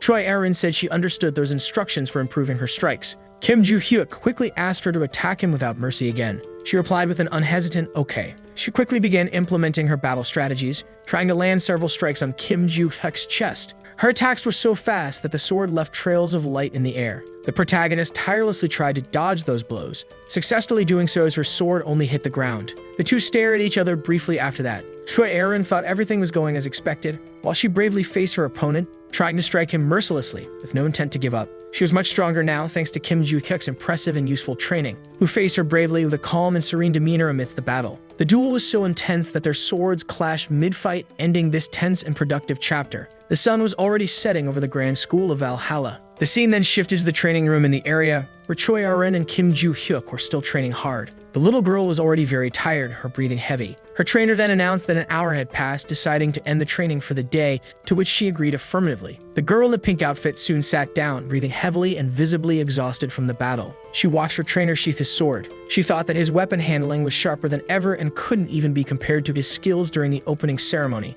However, there was still one major issue. She hadn't even managed to match Kim Joo-hyuk, even though she had clearly asked him to teach her the sword technique. She quickly called out to Kim Joo-hyuk after processing all of this. She asked him to duel her again at the next suitable opportunity. This left him slightly confused by her unexpected request. He thought it was definitely useful to duel with Choi Erin, in addition to being fun to teach her, as she was very talented and hardworking. He had sensed her familiarity with the sword technique during the entrance ceremony, even though she was out of breath, unlike him. In any case, thanks to her familiarity with the weapon style, she could help him regain his sense of technique. If it had been 300 years ago, she would have easily been his disciple. Choi Erin asked again if they would duel one more time. Kim Joo-hyuk thought for a moment and decided to tease her, saying he didn't want to at all. Choi Erin simply agreed, leaving her trainer a bit disappointed that she gave up so easily. She explained that it was because he was completely right. She thought that if she followed Kim Joo-hyuk's advice to the letter, she would definitely become much stronger. Slightly disappointed by her remark about him being correct, he replied that it was fine and that training was over for the day. Choi Erin said she would see him next time, and he responded affirmatively, ending these scenes of the chapter. Now we are at the Grand Valhalla Stadium. It was Yoo So-yeon's first time there since the opening ceremony. Oh Si-hyuk thought about the number of first-year students present, as he hadn't expected so many people. Choi Erin simply observed everything silently and quietly, saying absolutely nothing. Kim Joo-hyuk wondered why everyone was gathered there in that place. Grace replied, saying that the teacher had told him about this 2 weeks ago, leaving him quite confused as it had been so long ago. Suddenly, the head instructor called for attention as he was about to explain Valhalla's midterm exams. The first practical evaluation was a dungeon raid. All students would form groups to enter an artificial location, which was already being constructed right in front of them. While all the students were gathered, the senior instructor announced that they were free to choose groups of up to 8 members. The evaluation would be based solely on the level of contribution during the dungeon raid. And there was also a very important elimination criterion. If the allocated time ran out, everything would end immediately. The senior instructor also made it clear that the dungeon difficulty level was F+. He then gave the order to start the exam immediately. The timer began counting down right away, and murmurs, along with the desperation to form teams, quickly spread among the Valhalla students. The teacher and senior instructor agreed on the students' eagerness, but there was a catch to all this. Yoo So-yeon remarked that the dealer in her team wasn't good enough and looked for someone else, even though the boy claimed he could handle it without any issues. She thought she didn't need to choose someone better than herself, as 5 hours was enough time for 8 people in a dungeon of such a low level. Because what mattered was contribution, and a team of 6 members could combine good skills and great talents. She quickly gave the command to start while also considering how difficult it would be to stand out in the task. The senior instructor thought everything was as expected, as a 5th-generation child understood the exam's objective, while the rest of the students didn't. They would usually enter with a group of 20 people, or typically with teams of 8 members. And if a team wasn't well balanced, conflicts would occur, making these 3 outcomes plausible. After considering this, the instructor told the teacher that in 30 minutes the students would enter the dungeon, requiring readiness for the evaluation,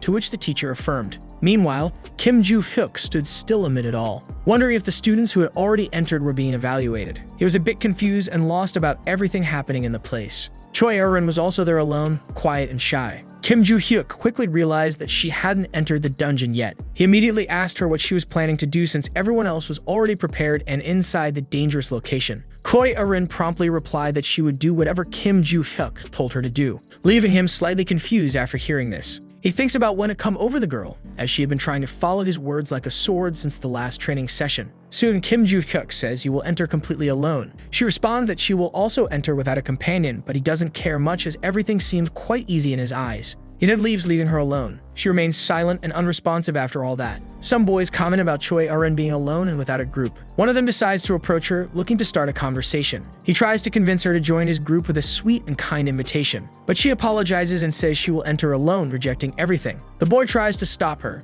saying she would likely be eliminated easily. Choi Eun responds that she will manage because Kim Joo-hyuk said it wasn't difficult. This leaves the boy even more worried and exasperated. But all this advice is ignored and futile as she enters the dungeon alone, concluding this chapter of the story. Everyone at the Valhalla Stadium had already entered their respective dungeons along with their groups. Meanwhile, they were being monitored from the observation room. The professor watched everyone attentively, remaining silent and focused. Suddenly, a monstrous being appeared in one of the group's dungeons, and soon Bi-yoon Kyeon earned 2 precious points. Bi-ba Yeji scored 1 more point than him. Meanwhile, Bi-yoon Jinsu managed to secure only 1 point. The senior instructor observed everything with a serious and focused expression. The professor thought everything was going as expected, as the scoring system was difficult, highlighting the rigor of the training, and they were evaluating with speed and precision without errors. When Lee Sang-chul was active, they called him the Clear Master because he was a legendary contractor with a 99% success rate. The professor believed he understood the essentials of dungeon attacks better than anyone, which allowed him to evaluate so effectively and deserved immense respect. Meanwhile, he was watching everything happening on the battlefield, thinking it was an excellent year overall. He believed the 5th-generation students were active as a whole, and among them, there was an exceptional student, the impressive and fearless Yoon So-yeon. At that moment, she was giving orders for positioning and actions to her teammates. They were in a frantic battle against the monstrous beings in the dungeon, which attacked them mercilessly. Yoon So-yeon quickly informed her team that the front line could not fall under any circumstances, and immediately ordered all archers to shoot. The minister groaned in pain and agony from the arrow's hits, while Yoon So-yeon attacked him mercilessly, with precise and powerful strikes, eliminating him after the intense battle and causing him to disappear as a hologram in the simulation. Lee Sang-chul thought all of that was incredible, as it resembled a standard dungeon attack. Yoon So-yeon had to find fixed roles for the team members to perform, managing to score points and even form an effective midline with the group. In any case, if she performed well in the bi-monthly exams, it was only a matter of time before she returned to the top. Because if not for Kim Joo-hyuk at the entrance ceremony, her record would not have been tarnished. After thinking about all this, Lee Sang-chul decided to check how the story's protagonist was doing in the practical test. An error appeared on the panel indicating that he hadn't been found. This left the senior instructor very confused, as the search machine could easily retrieve all the students' information in the dungeon. He became very tense and worried about the situation, and soon decided to check the list of completed artificial dungeons in the bi-monthly exam. He quickly discovered that Kim Joo-hyuk had completed the test in just 23 minutes and 32 seconds, ranking first in the practical test leaderboard. Lee Sang-chul was impressed because the boy had completed everything without a group entirely on his own. What was even more impressive was the short completion time of just 23 minutes and 32 seconds. Even so, the senior instructor was skeptical of the boy and wanted to review the footage, doubting the capabilities of a 17-year-old student. The recording quickly appeared on the control panel, and there was Kim Joo-hyuk, simply standing there holding his sword. He seemed calm and composed in the face of his enormous challenge. In front of him were numerous monstrous beings intent on intimidating and eliminating him. But the boy merely stretched slowly and calmly in front of it all, and soon began running swiftly toward those ugly opponents, who observed everything with fiery determination in their eyes, grunting loudly with the intent to intimidate him. But Kim Joo-hyuk remained calm, his expression filled with anger and determination to complete his mission successfully without a moment of hesitation. He soon delivered precise and powerful strikes to the monsters, leaving the remaining ones filled with rage and fury. He was cutting through the wild goblins effortlessly. His face was calm and focused on his mission. He stood against 2 enormous and ferocious enemies. They roared loudly, trying to scare him. But Kim Joo-hyuk quickly rushed toward them, preparing to deliver a precise strike to both, and soon destroyed them, bidding farewell to the orcs. All the missions were completed quickly, leaving the superiors impressed, astonished, and speechless. But one target still remained on the battlefield. He faced that giant monstrous being without uttering a single word. Lee Sang-chul, watching the scene, thought that the enhanced golem was specifically simulated for the midterm exam to challenge groups of 8 people. The golem was massive and fearless, showing no signs of weakness, and Kim Joo-hyuk seemed very excited to face it at that moment. He soon delivered a precise and powerful blow to the chest of the special golem, which was immediately defeated with great ease, and began to disappear in his simulation hologram. Seeing all of this, Lee Sang-chul was impressed. He quickly decided who would take first place in that midterm exam. Clearly, it was Kim Joo-hyuk, thus concluding this chapter of the story. A group was already leaving the dungeon, extremely weakened and worn out from all the battles they had faced. Another team exited more animatedly, with happy and victorious expressions. Yoon So-yeon wore a sour expression, clearly in a bad mood. That blonde boy also had an angry look on his face, and Choi Aaron stood there silently, observing everything. Kim Joo-hyuk was also present at the scene as the midterm exams concluded. The narrative then shifted to the teacher's lounge away from the Valhalla Stadium. The teacher was attentively observing the students' ranking table for the midterm exams. He made a face of total shock and surprise at what he saw on the tablet. He quickly approached and informed Lee Sang-shul that the results had been officially published. He explained that the results were unexpected, as Kim Joo-hyuk had ended up in first place on the ranking. This was met with the response that those results were indeed very surprising. Lee Sang-shul had expected the boy to take first place, but completing the dungeon alone and unscathed was utterly impressive. If he matured and entered the industry, South Korea could regain its title as the #1 in the world. The teacher then discovered that this award was given to the strongest professional in the world. Lee Sang-shul expressed his enthusiasm and amazement, stating that it had been a long time since so many geniuses had appeared. He also mentioned there would be a surprise in this exam according to the teacher. It was definitely the cute girl Choi Aaron. Kim Joo-hyuk's time was unbelievable, but they hadn't expected her to secure second place instead of Yoo Soyeon. Lee Sang-shul didn't know what had happened, but Choi Aaron had decided to challenge the dungeon alone, just like the protagonist of the story, and she had taken very little time to finish it, despite coming out injured, successfully completing the dungeon. The senior instructor knew she was a quiet and hardworking type, but never thought she'd be the kind of person capable of finishing such a challenge on her own. If the exam had focused solely on teamwork, Yoo Soyeon would have undoubtedly had the highest score, but Kim Joo-hyuk and Choi Aaron received better scores. However, even with these results, Lee Sang-shul would never recommend this path for students. Both agreed that this wasn't something ordinary trainees could accomplish. The teacher couldn't stop thinking about Choi Aaron. He had met her when he was an executive in a guild, during which she had a weak aura, and how she decided to face the dungeon alone remained a mystery. The teacher suspected the reason for this was Kim Joo-hyuk, but he couldn't believe what he was thinking. So he decided to put those thoughts aside to prepare the students' grades.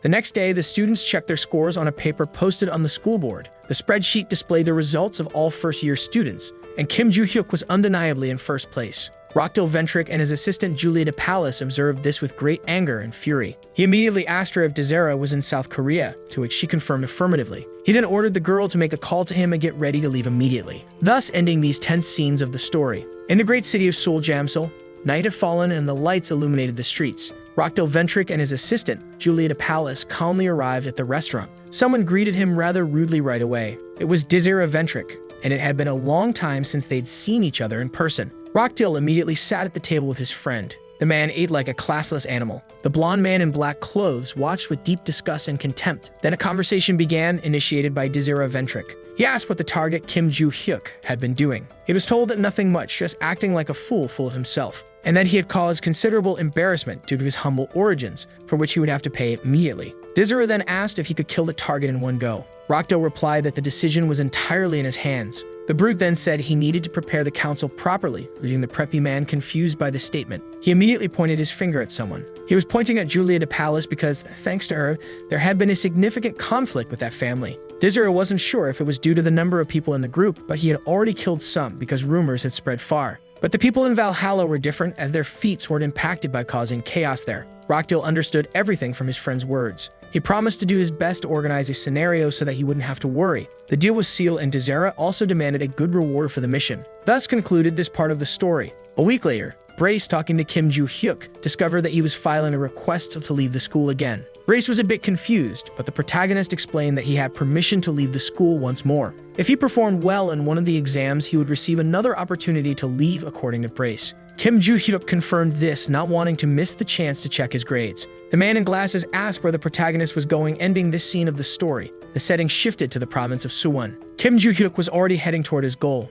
checking his phone for the location, which seemed very close. Suddenly, someone intimidatingly called out to him. It was Desera Ventrick, with a terrifying look in his eyes, saying it was a pleasure to meet him, concluding this chapter of the story. The plot begins in the market of Area 7. The boss, Black Cat, was observing his enterprise from the top of a building, deeply focused, wearing his highly intimidating black mask. Suddenly, he spotted something that put him on high alert. It was the constellation on the other side asking when the ring would arrive in their hands. Black Cat responded, saying it was already on its way and would go through normal procedures before arriving via the portal. The ruler on the other side said he was utterly insane. Black Cat wondered what was happening. At the request of the former black feline, he had been researching whether this was indeed an artifact from the era of destruction, but such a reaction was unprecedented. Suddenly, a noise beside him caught his attention. A black box had just arrived through the magical portal. Black Cat celebrated its arrival, thinking it would likely appease those concerned with its contents. Finally, he began to open it with his hands, and soon the highly magical ring was revealed. He then informed the constellation that the accessory had arrived,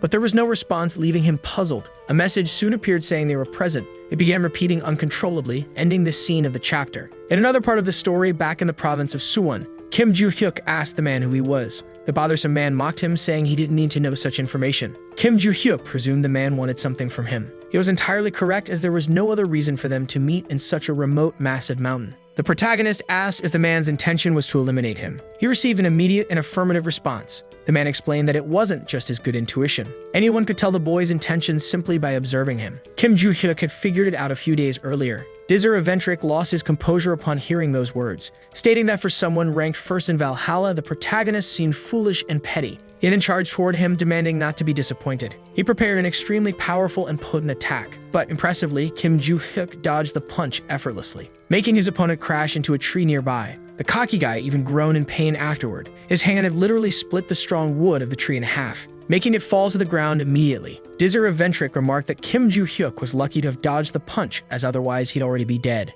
Kim Joo-hyuk provoked him, saying the punch was too slow, dismissing the idea of luck being involved. But he thought there was a catch to all of this. That opponent was undeniably strong, seemingly on the same level or even more powerful than Oh-seok. Still, it was dangerous for him to block such a punch with his fragile body, and his strategy to win the battle was very simple. Out of nowhere, Kim Joo-hyuk started running quickly, leaving his enemy confused about what was happening, because he was fleeing, forcing the boy to chase after him. For someone in Kim Joo-hyuk's position, fleeing was a wise choice according to Dizzer Ventric, as he would have been beaten to death if he had done nothing. But the persistent brat definitely wouldn't let him escape. Suddenly, Kim Joo-hyuk stopped his fast run abruptly, and asked if his enemy wasn't at least using that rotten brain of his. Dizzer Ventric wondered how the boy had gotten so close, as he hadn't even noticed his punch until it was right in front of his eyes. And then he took a crushing blow straight to his ugly face. The impact was so powerful that it sent him flying away instantly, making him crash to the ground, groaning in immense pain and agony. And when he finally managed to open his eyes, he was met with a terrifying sight. It was Kim Joo-hyuk's foot approaching to stomp right in the middle of his face,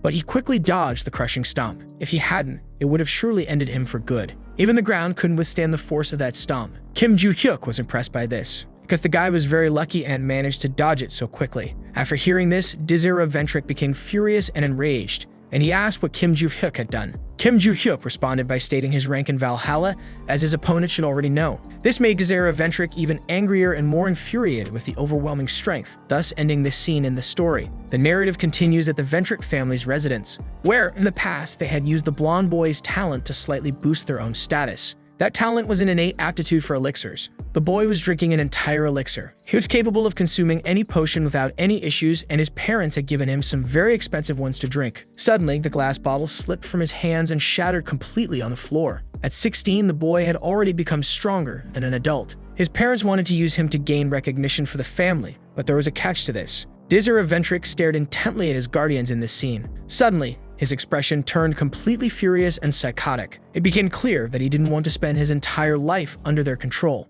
In this scene, his father was shown lying dead on the ground. His body was sprawled in the mud. Dizzer Ventric's overwhelming power meant he no longer needed to worry about the family's recognition. His sister entered the scene with a very angry and furious expression. The boy was definitely a thorn in the Ventric family's side, and he was ultimately expelled by a member pretending to be the family head. But he didn't care, as all of his problems were solved with money, and he had grown even bolder after cutting ties with the family. When he received a request from Rockdale Ventric, there was a lot of money at stake, but his interest in Kim Joo-hyuk was much greater. Kim Joo-hyuk had placed first in the entrance exam for Valhalla, and rumors said he was a crazy guy who cursed and kicked all guild scouts out of there. It could be fun to mess with someone like that, and Dizzer Ventric sought entertainment in it. But there was a catch to this whole story. The question was who exactly this guy was. Returning from Dizzer Ventric's imagination, Kim Joo-hyuk called out to him. He asked what kind of drug he had used to become so strong, since elixirs were far too expensive for an orphan to acquire. This left the boy quite puzzled. He soon started laughing at his opponent's assumption,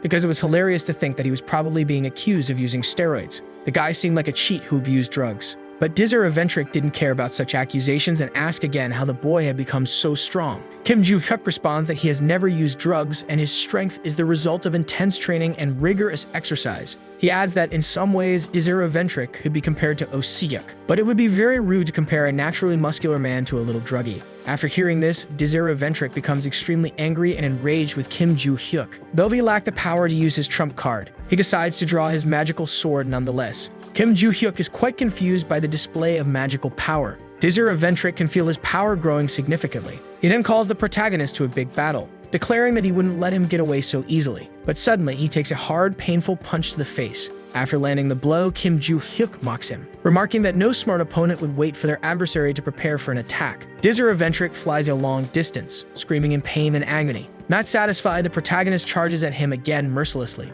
landing another strong, powerful strike on his ugly opponent's face. The screams of pain grow even louder from the brutal blows. Suddenly, Kim Joo-hyuk desperately demands that he calm down. Dizera, now weakened and dazed, struggles to stay conscious. The protagonist angrily chastises him, saying he couldn't lose consciousness yet. He adds that he might have forgiven him if this was just a petty quarrel. But the earlier truth revealed about handling oneself removed any chance of immediate pardon or amnesty. Still, Kim Joo-hyuk had something to ask him. Dizera, with a completely destroyed and hopeless expression, listens as Kim Joo-hyuk tells him to clench his teeth tightly, while preparing another painful blow. This dramatic, vengeful, and merciless moment concludes the scene of this chapter. Now we shift to the grand dormitory of the enormous Valhalla Academy, specifically in Rockdale Ventric's room, the arrogant little brat. He's thinking that by now, Dizera Ventric should have dealt with Kim Joo-hyuk, and given his personality, might have even killed him. Though cleaning up Dizera's messes was annoying, at least it wasn't on school grounds this time, which made the moment perfect for Rockdale, leaving him feeling very relieved. Suddenly, he calls for his assistant, Julia de Palace,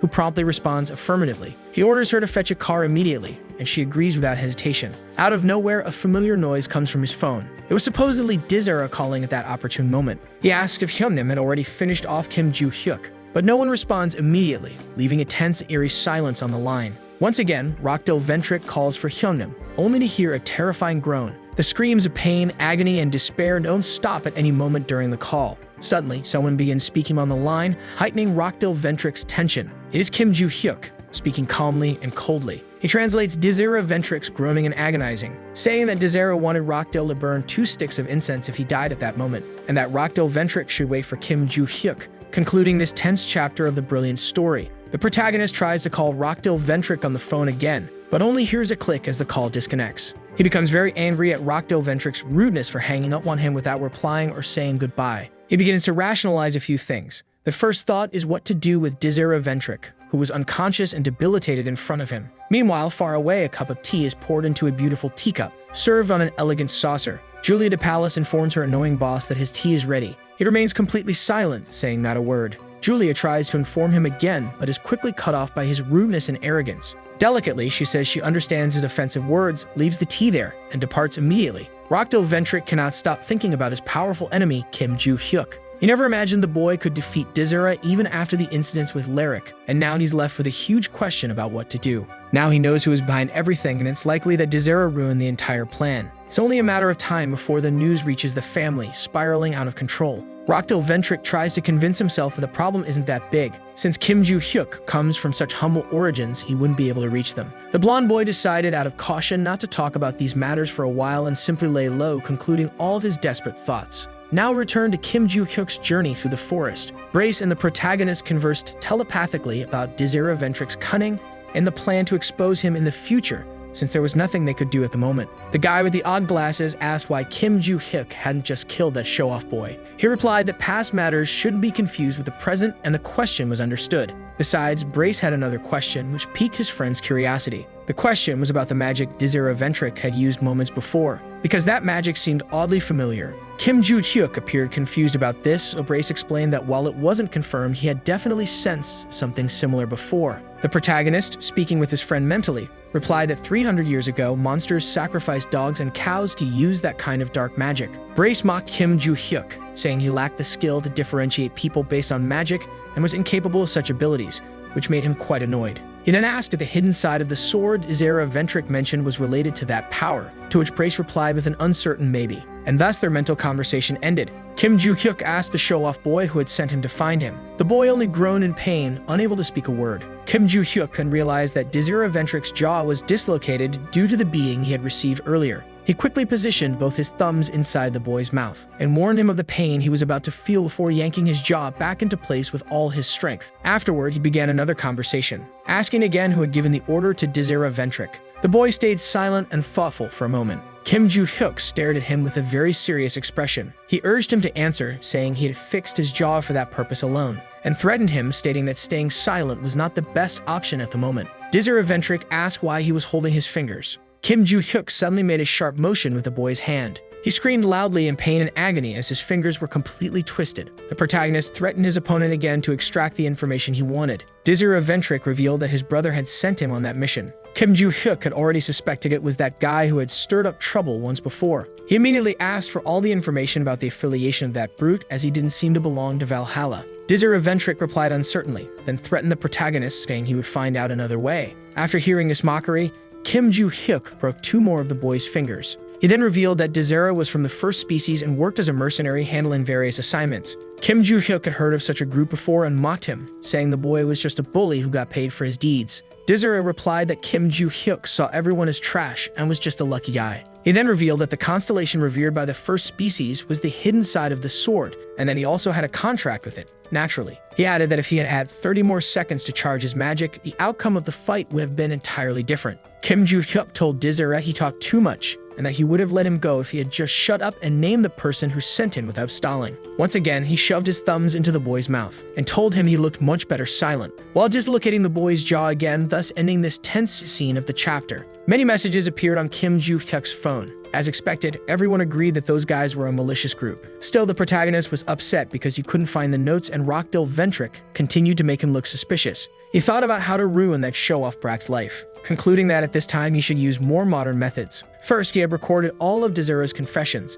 and he needed to quickly find a place to post all that. Suddenly, Kim Joo-hyuk made a phone call. It was to his teacher, who was quite surprised by it. She thought the boy had finally agreed to be her personal assistant. But that wasn't the reason for his call. He wanted to know if she happened to know any renowned and well-known journalists, thus concluding this tense chapter. News quickly spread about the attempted assassination by the Ventrick family targeting a Valhalla student. Numerous reports highlighted the shocking and surprising case. Some people clarified and summarized the chaos that had occurred in internet posts. Consequently, Kim Joo-hyuk's name was revealed on social media, directly linked to the case. He felt pleased with this modern war. Brace praised his adaptation to contemporary culture, to which Kim Joo-hyuk replied that it was all the result of suffering and effort, reading forums and watching the news. Thanks to all of that, Kim Joo-hyuk had been able to become who he was now, fully understanding everything. However, there was a catch in all of this that Barchi didn't quite grasp. Kim Joo-hyuk explained that his goal was to ruin only Rockdale Ventrick, but the news had ended up affecting the entire family. Nevertheless, the journalist recommended by his teacher seemed to be quite famous, causing the story to explode dramatically. By then, a podium for the Ventrick family's statement had already been set up. The group's leader was preparing to speak. She was under heavy pressure, with many photos being taken by paparazzi. First, she expressed her sincere apologies to the attacked student and Valhalla Academy. She then gave the official position of the Ventrick family regarding the incident.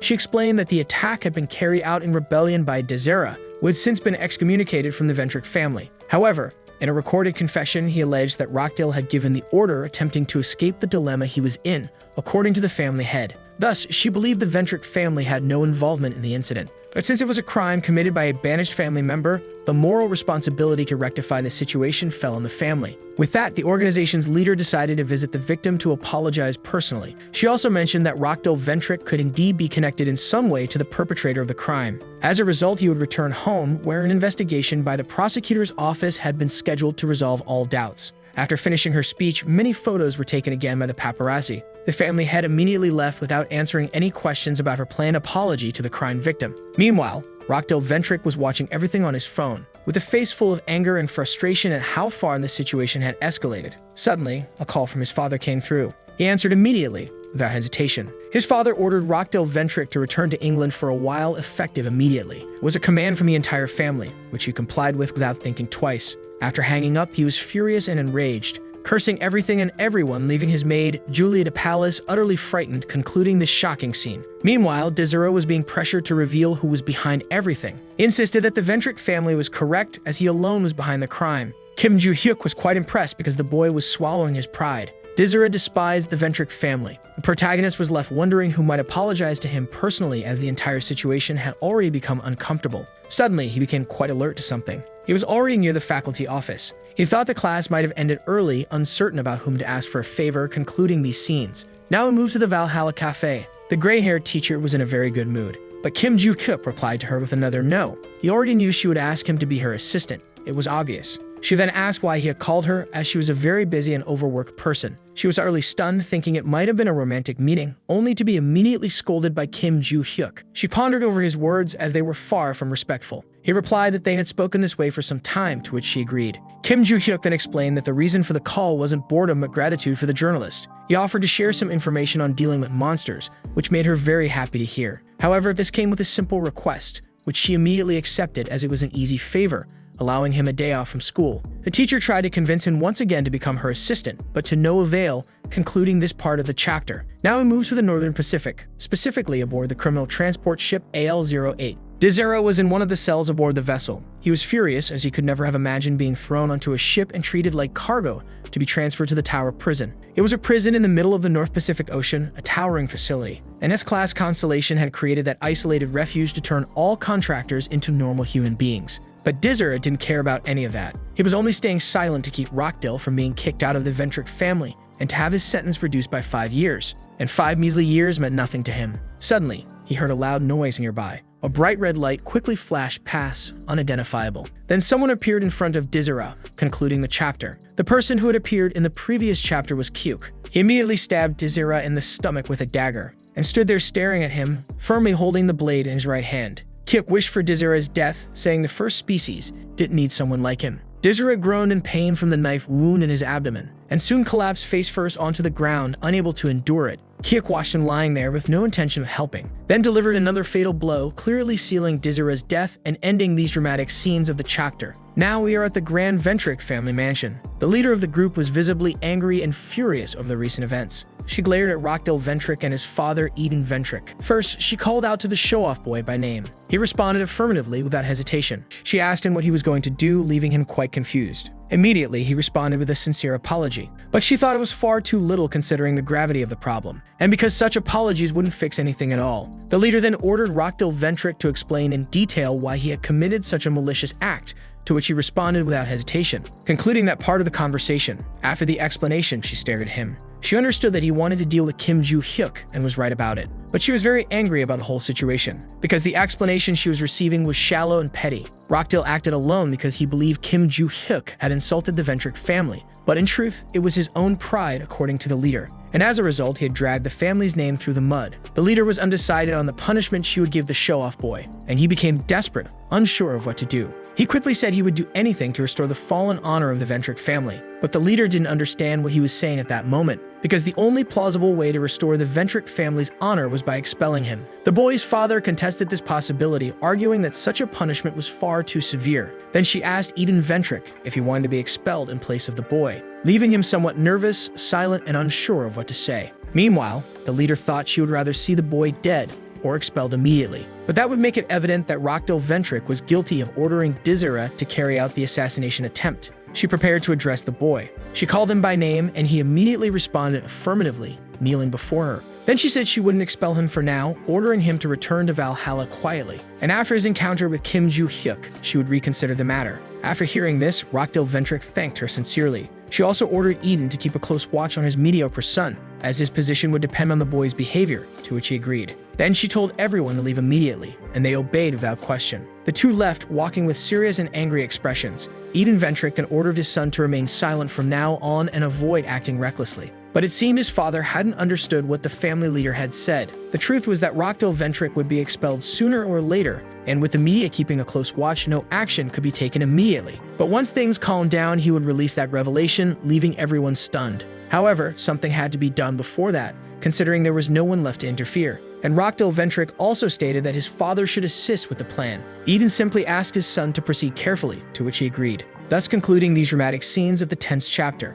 Now, a few days later, we are at Valhalla Academy, specifically in the interview room where a conversation was taking place. The teacher explained to Kim Joo-hyuk that the head of the Ventric family would call him to apologize in person. The boy rebuts, stating that it had nothing to do with the group and that she had explicitly highlighted their non-involvement in the incident during the delegation. The professor explains that it was still a good idea to apologize, especially since the woman was probably already on her way to Korea. Kim Joo-hyuk thinks that the family likely wanted to handle Rockdale Ventric's punishment personally, probably attending only because they had no other choice at the moment. And honestly, he found it very irritating. After that, the professor expresses his and instructor Lee Sang-shul's concerns about the situation. He also mentions that according to the event protocols, a Valhalla student had been attacked, and the perpetrator had confessed to being ordered by someone. However, there was a catch. He couldn't believe the family's attempts to preserve their reputation by dismissing the evidence, though they seemed busy trying to cover up the truth. To protect the students, either Rockdale or the family leader needed to be expelled. But, according to the professor, the group had donated a significant amount of money to the school in the past. He couldn't believe that Valhalla's funds came solely from donations, so the school would likely turn a blind eye if they paid well. Kim Joo-hyuk understood everything his professor said and affirmed that he would have a conversation with the family head. The professor was stunned by something at that moment. It was the boy's reaction and had been very composed. Kim Joo-hyuk replied that he had always been like that. Suddenly, there was a knock at the door. The professor informed him that the family head had arrived and that he would let her in. He then left, wishing them a good conversation. He quickly opened the door for the woman, bowing to her at the first visual contact and welcoming her with a sincere greeting, which she returned with gratitude. She entered the room slowly, meeting Kim Joo-hyuk. Adelia Ventrick introduced herself and greeted the boy. He greeted her in return, concluding this chapter. The chapter begins with Adelia Ventrick sitting across from Kim Joo-hyuk. The two stare at each other for a brief moment without saying a word. Then she began discussing the incident with Desera, immediately offering a deep and sincere apology. Kim Joo-hyuk retorted that since Desera was being expelled, everything was fine so far. She responded that she had heard rumors about Rockdale Ventrick also causing trouble for him, to which he replied it had only happened once and was in the past. As she pointed out that Rockdale Ventrick had nothing to do with the incident, there would be no public statements, according to the boy. Adelia stated that she needed to have a serious conversation with Kim Joo-hyuk about this case. She emphasized the creation of an official statement, but the media and citizens weren't giving it much attention. Kim Joo-hyuk agreed, thinking that the family was known for lying, which is why no one believed them. So she proposed creating an opportunity to resolve the misunderstanding. She then asked if Kim Joo-hyuk could help them, to which he responded with a firm no, as expected. She tried to convince him, saying that if he helped just this once, she would ensure her support throughout his graduation. She also offered to recommend him to a guild sponsored by the family, so that their help could extend even after school, aiming to make him a successful hunter. Kim Joo-hyuk asked if making a statement would really end everything. It became evident that they were offering a substantial amount just to silence him. They were desperate. Adelia Ventrick's expression became very serious upon hearing this from the boy. Kim Joo-hyuk explained that he was angry because they were trying to cover everything up and his assistants wouldn't support such actions. He didn't mean a reward, he only wanted to see the disgrace that Rockdale Ventrick had brought upon them. The woman became furious and insulted him upon hearing this. She transformed, revealing her anger at being spoken to as if she were an ordinary person. Kim Joo-hyuk mocked her, saying she was showing her true self because she couldn't hold back anymore. She replied that she had come to make things easier for him, but in return, she only received arrogance. At that moment, she wished to kill him. She had wanted to be generous, but the boy was throwing it all away. Kim Joo-hyuk provoked her, telling her to try attacking him, making her even more furious and enraged. He commented on her public statement in which she claimed the family had nothing to do with the case, trying to uphold that lie with money while now wanting to kill him. Once again, he doubted her abilities, making her even angrier. He stated that she couldn't kill him anyway, adding fuel to the fire and further provoking her rage. Adelia Ventrick transformed back to her normal appearance and immediately invited Kim Joo-hyuk to talk, saying she would make him regret everything he had just said. He thought she couldn't do anything in the end and was just talking nonsense. Race then intervened, saying Kim Joo-hyuk didn't need to go that far. The two quickly began a mental conversation. Kim Joo-hyuk told Bark that he hated those arrogant fools the most, and he knew exactly what Adelia Ventrick was going to do, cursing her a lot. He also said he hated Barch, who didn't seem to care much. Kim Joo-hyuk then calmed down, thinking about how he didn't have any more classes for the day and could head to the training center early in the morning, thus ending these dramatic scenes of the chapter. Now we are in front of the Valhalla Stadium. Kim Joo-hyuk was walking there, scrolling through his phone, and suddenly he ran into someone, becoming quite surprised. It was the cute girl Choi Arin, right there. Standing in front of her was the eldest son of the Choijin family, Choi Jingmin. He was saying that she wasn't capable of defeating him, and that training a lot in Valhalla wouldn't help at all. He also said that if she really wanted to remain a member of the family, she shouldn't go to the selection test that weekend, because he didn't want to see her humiliated, but he was quickly contradicted by her negative response. This left him quite confused by her reaction, because according to him, he was giving her a chance, and she refused, seemingly unaware of what was happening. Choi Arin tried to respond, but someone suddenly interrupted, calling him a fool and saying he was the one misunderstanding the conversation. This made him very angry at being insulted. Kim Joo-hyuk had insulted him because he was trying to discourage someone who was putting in so much effort. The boy was confused about who the protagonist was, especially since they didn't know each other well enough to exchange insults. Kim Joo-hyuk responded to that arrogant fool, boasting about his authority, saying he didn't care about his rank. He also ordered him not to invade school grounds to demand anything from a student and told him to get lost. The protagonist then asked Choi Arin if she agreed with that. She immediately replied yes. This left Choi Jingin very annoyed and angry. He said goodbye to the girl, saying they'd meet at the test, and then left the area. Choi Erin thanked Kim Joo-hyuk a lot, but he simply ordered her to head to training. She then revealed that when asked if she agreed, she was actually thinking of a different alternative. This made the protagonist very curious to know more. She explained that instead of telling him to leave, she would have insulted the boy, to which Kim Joo-hyuk reprimanded her, thinking she was crazy. They quickly started planning their training as they walked to the training center, thus ending the chapter. A few days later in the city of Shihyung, more specifically near a mountain, Kim Joo-hyuk was in the middle of a dense forest. He was searching for the right location using his cell phone. Brace asked if he was there to find his notes again, receiving a positive response. Even so, Brace questioned him since he had already found several relics, and Kim Joo-hyuk explained that he wanted to know how many written notes were still missing. He elaborated that he wanted to look for them because of the incredible things they might hold, leaving Brace quite confused. Kim Joo-hyuk said that if he could find them, he would overcome the great difficulties he had faced when he was Kim Hyuno, and that if he had met Brace more than 300 years ago, he might not have killed him, leaving Brace rather flustered. Now, we are at the grand house of the Trojan family, where a large concentration of reporters, paparazzi, and people had gathered. Some of them were discussing the individuals present for the group's selection test. Suddenly, a major authority figure of the family arrived at the scene. The leader of the Trojan group, Choi Jon-seok, announced that the selection test would begin shortly. He reinforced what he had said earlier, emphasizing that the winner would be recognized as the successor, and the loser would be immediately expelled from the Trojan family. Choi Jon-seok then asked if the candidates were ready to begin. They promptly responded with complete affirmation. He took a deep breath to initiate everything. Then he declared that the task of the test was to find the double blade hidden in the enormous mountains.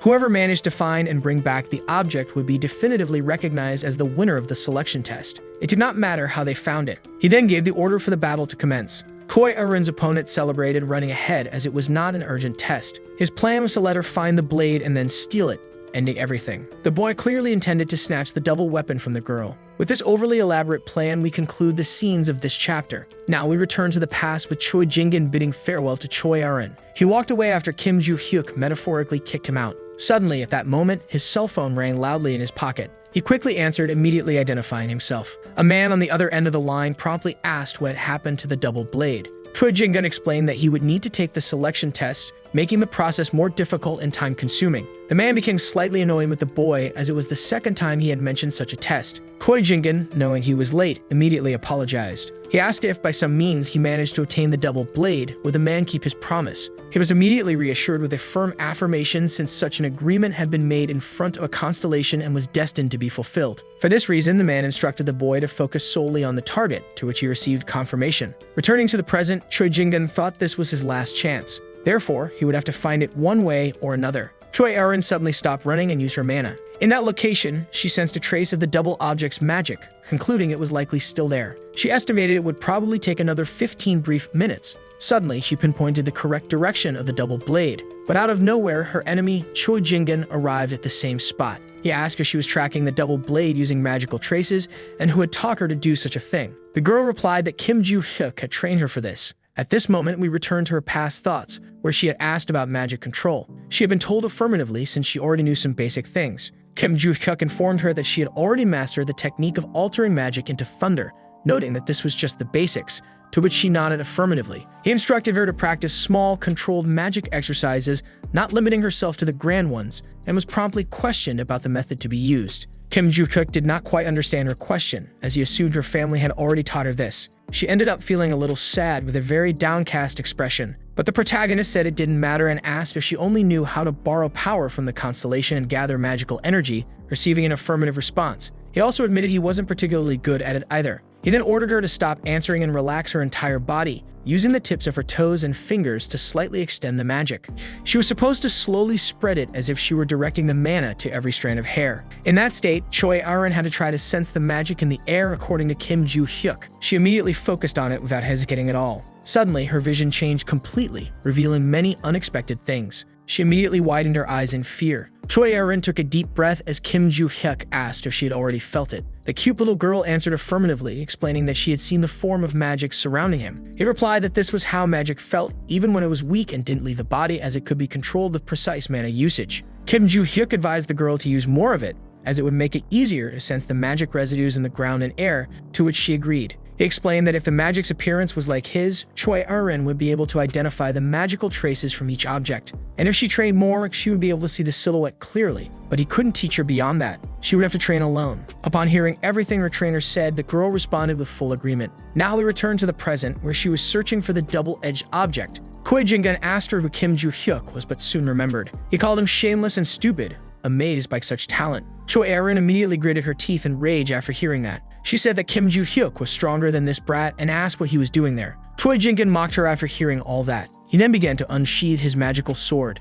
He explained that his presence was for that reason, engaging in a sword battle with Choi Erin. Suddenly, he felt something very unusual. The little girl, who seemed so frail, was pushing him back effortlessly. He quickly withdrew his sword from the difficult battle. Then he took a deep breath, quite impressed with everything. He wondered when the little girl had become so strong, ending this dramatic chapter. In this chapter, we begin with Kim Joo-hyuk's search. He was using all his magic to find the lost object. He realized there was nothing there, lamenting because he had hidden so many and only one was in Valhalla. Suddenly, an incredibly bright light emerged from the ground. Kim Joo-hyuk celebrated because another note was there. He focused on going after it. It was already very close by. Out of nowhere, a kind of large explosion was seen, leaving him quite confused about what was happening in the area. Now we return to the battle between Choi Erin and Choi Jin-gun. The war was frenetic, with the two fighting tirelessly. Wielding their sharp swords, the little girl quickly prepared to deliver a powerful blow to her opponent. Without much hesitation, she struck with her sword with all her might at Choi Jin-gun. He flew far away and stopped, breathing heavily, visibly frightened.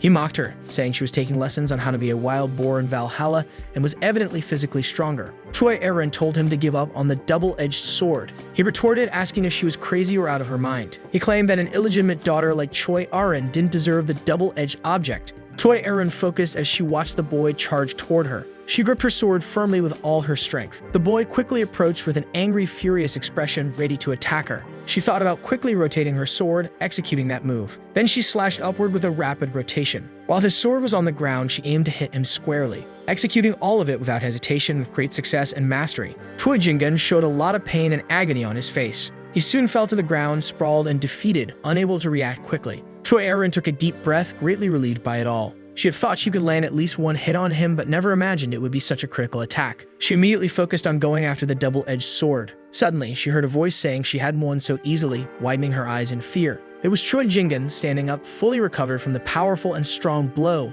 filled with rage. He said he had mentioned something before. It was that the girl's blessing was a joke because she could never defeat him since he had a contract. Choi Jin-gun explained that Choi Erin had hit him while he was off guard, so he would give her credit for that. She asked about the magic surrounding the boy's sword as he seemed like a villain, wanting to make it very clear why that was the case. He then provoked her, saying she didn't need to know about it, and mocking her blatantly. Choi Erin immediately prepared a precise attack. The boy, without hesitation, charged at her quickly. The girl was surprised because he dodged her attack from an extremely short distance, and then landed a strong, precise blow on her body. She fell to the ground, groaning in pain with a defeated and tense expression. The boy quickly stood over her, asking if she really wouldn't get up, even recommending she stay down and not rise. She groaned in pain, noticing something strange on her small body. It was a large wound bleeding profusely. Choi Jin-gun mocked her, saying it would really be better to stay down and quiet to avoid death. She asked about the boy's contract and whether it was with some malicious and wicked constellation. The boy explained that as the leader of the Jinsa Guild, he had signed a contract with an A-level entity, but was now allied with the devotees, leaving the girl surprised. She had heard that name before. They were the third most dangerous evil group in the world. Choi Erin responded that she didn't understand the devotees' constellation contracts, asking if their membership benefits were better than enjoying life. The boy mocked her for questioning that, preparing to respond. He said they were incredible powers and commands along with the authorization to detach from the need to feel, leaving Choi Erin very confused and doubtful about what he had said. Choi Jin-gun explained that he had joined the Jinsa Guild at only 12 years old. He had been working for the family since childhood at an age when he only wanted to play, and he remained in the guild due to his father's oversight, not by choice. He also said that during his adolescence, filled with desires, he ended up meeting someone from the devotees. The man had encouraged him to join the group, saying he could fulfill all the desires of his heart. Choi Jin-gun felt that perhaps this man had already known his temperament, leaving the girl confused about that. He explained that his desire was to break fragile humans, but he couldn't just join them. He first had to fulfill the condition of obtaining the double sword relic. And if the girl had simply given up earlier, he would have received the double sword without significant trouble, and she wouldn't have had to start the second test. After hearing all this, Choi Erin felt somewhat confused about this test, as if she couldn't remember, leaving him astonished. He explained that 10 years ago, the eldest daughter of the Trojan family, Choi Ajin, had participated in the first selection test, leaving the girl perplexed by the revelation. She soon discovered that her older sister had disappeared while taking the evaluation. Choi Jin-gun said he hadn't been able to control his perplexing desires. revealing that before the search for the double sword, he had killed the girl in the mountains. But in the end, he failed to find the relic, ending up badly injured and failing miserably. Otherwise, he could have joined the devotees 10 years ago. In any case, the father had already found the daughter, secretly institutionalizing her, and Choi Jinggan had left her there intending for her to disappear, but something had happened. Choi Arin became curious about where Choi Ajin was at that moment, only to be told that now was not the time to look for her, and that it was better to give up. The villain elaborated on the collapse of the little girl's mother, who always cried endlessly in despair. And the reason was that she saw her daughter's face in Choi Arin. Choi Jinggan then concluded his revelations, returning to the main focus, the double sword. He then prepared to strike the girl, telling her to send a greeting to her deceased sister, and then unleashed a blow with all of his strength toward Choi Arin's head. But suddenly, a loud noise echoed in the same place. Choi Jinggan was completely shocked and very surprised by this. Kim Joo-hyuk was right there, and had just defended Choi Arin from what would have been a completely fatal blow, concluding this tense and exciting chapter. Kim Joo-hyuk, acting heroically, asked what Choi Jinggan was doing. He replied that it was a family matter and told him to mind his own problems. The protagonist said that group was completely insane, as he ended a strong blow on the guide, pointing a knife at his own little sister. The same boy flew far from there with an expression of intense pain. Choi Arin then tried to communicate with her heroic friend, calling out his name and demanding attention for a moment. She quickly asked what he was doing there. Kim Joo-hyuk thought he had only gone to that place to unearth his vault, as it was in that direction. Meanwhile, Choi Arin was trying to stop the blood flowing from her stomach with her hands. The protagonist widened his eyes upon noticing such a grave and deep wound. He finally answered her question, saying he had some matters to handle there, ordering her to step back and gather some magic to heal the wound. She immediately responded affirmatively. Meanwhile, Choi Jinggan stood up, wondering who that guy who suddenly appeared was, and if he was perhaps the rude student from Valhalla. He reiterated that those matters were family business only. At the same time, he cursed in charge of the protagonist of the story with his huge and sharp sword. He poured all his magic and strength into it, making it glow with purple mana. But something unexpected happened just as the strike was about to land. It left Choi Jinggan stunned and deeply impressed. Kim Joo-hyuk had easily dodged the stab without any effort. He then began explaining how to stab someone properly. Choi Jinggan, he said, shouldn't aim at a stationary target, but should target someone who was moving like himself, while demonstrating this by striking him. The boy screamed in pain and agony, his mouth expelling a vital red liquid after the powerful and potent blow. But Kim Joo-hyuk didn't stop his onslaught at that moment. Choi Jinggan thought his enemy was pursuing him while simultaneously pushing him back. Suddenly, he took another powerful and potent strike to the middle of his weak and useless body. He was driven into the ground, causing significant destruction.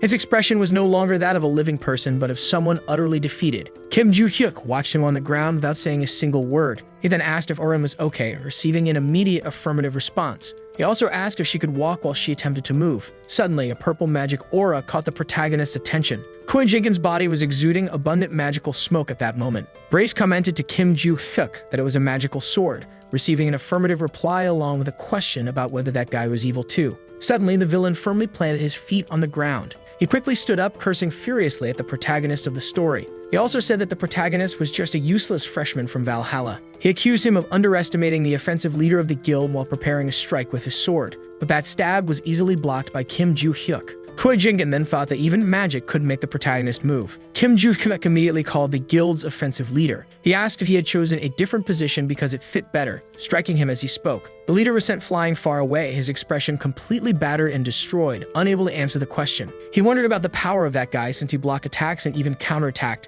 not seeming to be just 17 years old. Choi Jinggan saw no alternative but to use a trump card. It would have many side effects, but if he kept getting beaten, he would quickly lose. So he thought about using it with the artificial remnants. He could manage a temporary contract with a constellation. Kim Joo-hyuk stared at him while he strategized his victory plan. Choi Jinggan then began laughing very maliciously and wickedly. He soon revealed all the magic emanating from his body. Suddenly, everyone at the selection test site was in despair as an earthquake began at that moment. A reporter called his friend, saying he was seeing something very unusual there. Purple smoke was rising high from the middle of the forest. The family leader wondered what it could be. He concluded it was a magical sword dense enough for everyone to see. Moreover, it was right where the double-edged swords were. Traditionally, he wouldn't intervene in the selection test, but since it was very dangerous, he decided to take action. Meanwhile, at the site, Kim Joo-hyuk and Choi Jinggan were intensely staring at each other. The protagonist said he was just observing everything, yet the villain increased his magic. Choi Jinggan responded by cursing and saying it was just an extra effect. He explained that all those things were only part of the power he gained through the temporary contract, while threatening Kim Joo-hyuk. Suddenly, the information surfaced that the dragon that kills everyone had already recognized this sacred relic, showing its teeth as if very satisfied. And it had already activated its ability, the eye that penetrates nature. Kim Joo-hyuk observed all that with a very calm and serene expression. Out of nowhere, the dragon that kills everyone widened its eye. It timidly glanced at the protagonist of the story staring at him. Suddenly, the dragon that kills everyone deactivated its eye that penetrates nature, then reactivated it immediately, looking quite jumpy. It was evident that it was overcome by fear. They exclaimed that it had to leave immediately, leaving Choi Jingen utterly confused. The dragon that kills everyone declared that it rejected the call of the sacred relic, ending the contract. It reclaimed all its power and quickly fled, abandoning Choi Jingen. Kim Joo-hyuk and Choi Ah-rin watched as all its magic dissipated. The protagonist then initiated a conversation between the two of them. Immediately, he placed the tip of his sword against Choi Jingen's stomach, asking who would kill whom at that exact moment. After that, he delivered a powerful strike with the sword, sending Choi Jingen flying far away,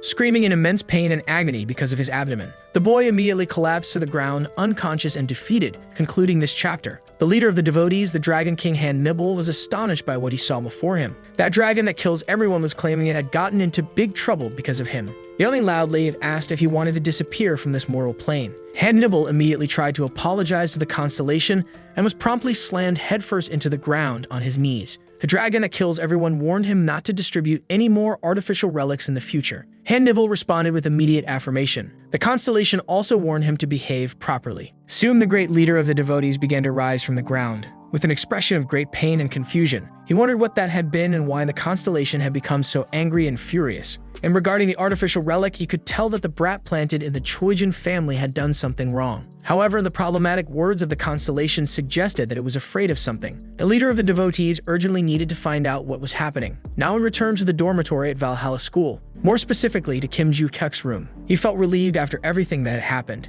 He quickly reached into his backpack to grab something, celebrating finally having obtained it. It was the impressive and rare divine arts. Bray seemed a bit confused about it, and Kim Joo-hyuk explained that it was the main reason he had been searching for the notes. He also mentioned that it was an extremely efficient breathing technique to increase magical power. Brace immediately asked about the protagonist's old strategy, which Kim Joo-hyuk dismissed as something he used only when he was an insignificant being. Additionally, he explained that when he had found those divine arts 300 years ago, he couldn't change because they had already been ingrained in his body. When Kim Joo-hyuk fought Barchi, he ended up being defeated because of the horrible breathing technique, which drained his magical power. But now he could start anew with that new body. He decided to stop training his physical body for a while since he needed to learn the divine arts first. Brace then asked about the situation that had happened earlier, noting that Kim Joo-hyuk had left Choi Ah-rin alone with the unconscious villain. The protagonist explained that someone was approaching, so he left in a hurry, but everything would work out somehow. Now we rewind the story, returning to the battle. Choi Jingen was lying face down on the ground, unconscious.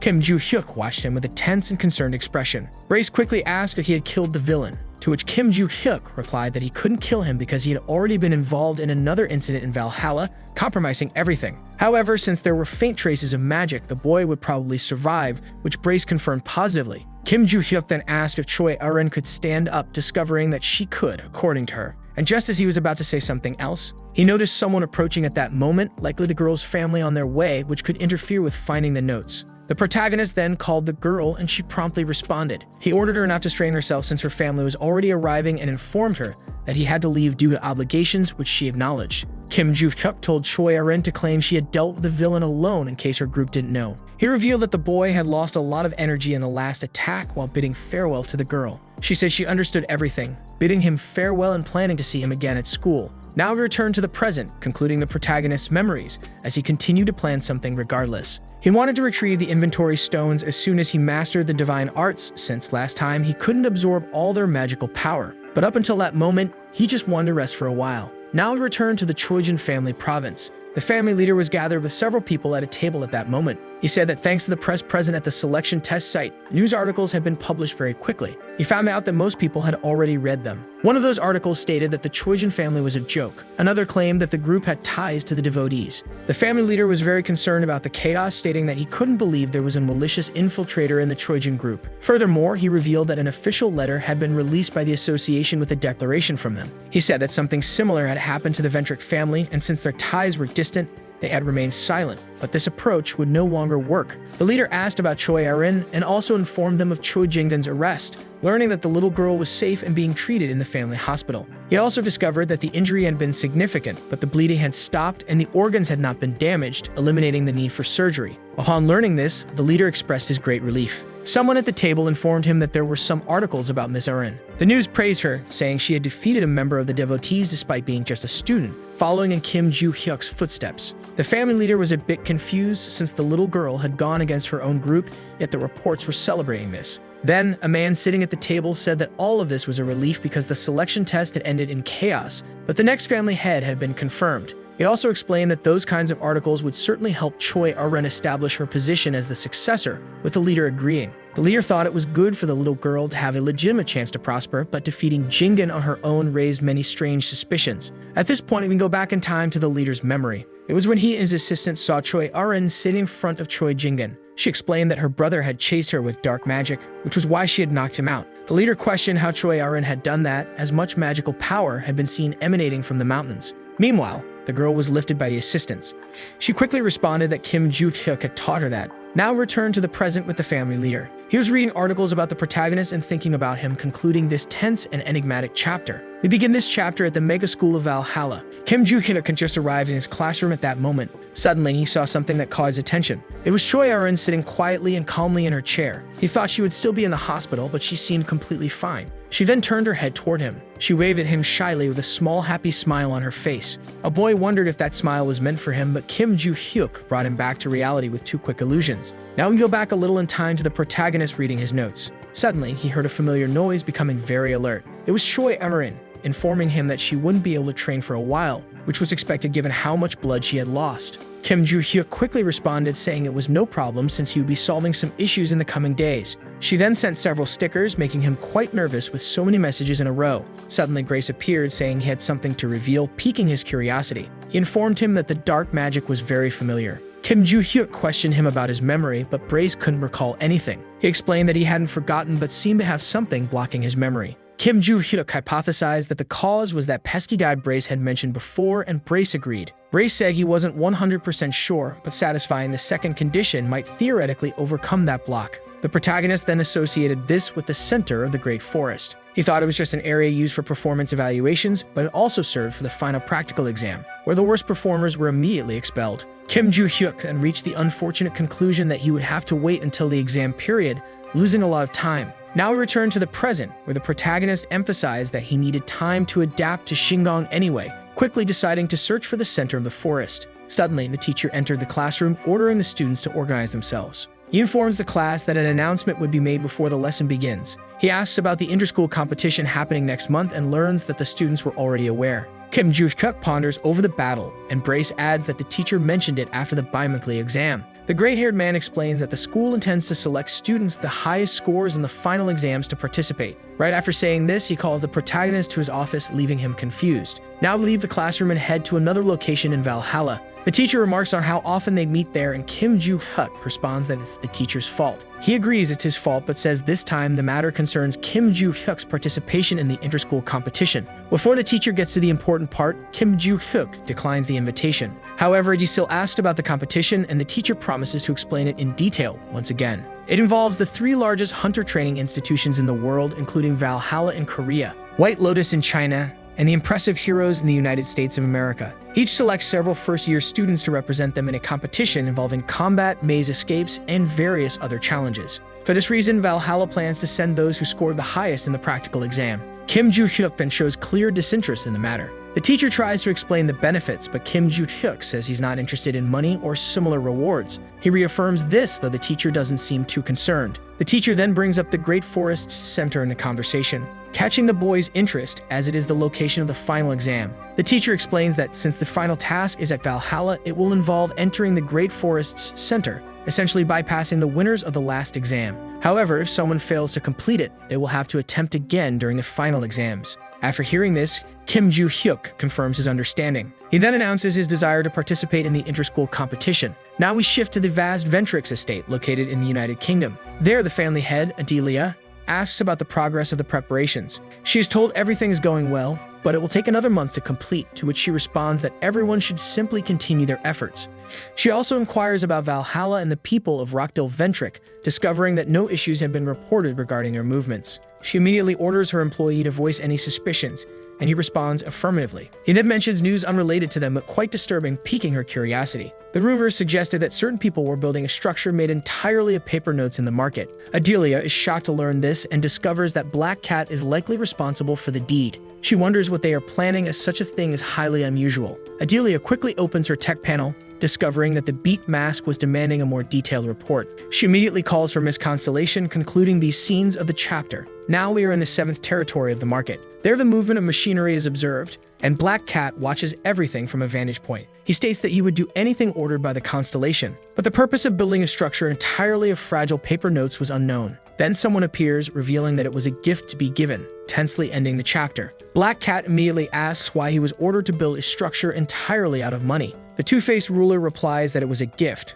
making the little black feline very curious about who the grand gesture was for. He starts to think of someone but keeps it a mystery for now. The two-faced ruler then asks if he has found the boy who sold the rings. Black Cat replies negatively, explaining that the seller didn't leave clear characteristics of the boy. However, since the Dade's contact information was recorded, the search is being conducted using all available records. The Constellation, upon hearing this, urges haste, making the feline respond affirmatively, visibly tense and desperate. Now we leave that scene and move to the staff room in Valhalla. The gray-haired teacher is seen struggling to sort things out. Suddenly, Lee Sang-hyul enters, asking if he has chosen all the members for the competition, to which he responds affirmatively. Lee then requests the list of selected students. He discovers that apart from Jungjin, all the participants are from the gray-haired teacher's class. He is surprised to see Kim Joo-hyuk among the participants. The teacher explains that the boy initially didn't want to join, but when he mentioned the Great Forest's center, his opinion changed suddenly. Lee Sang-hyul finds this very strange, noting that most people hesitate upon hearing about it, and the teacher fully agrees.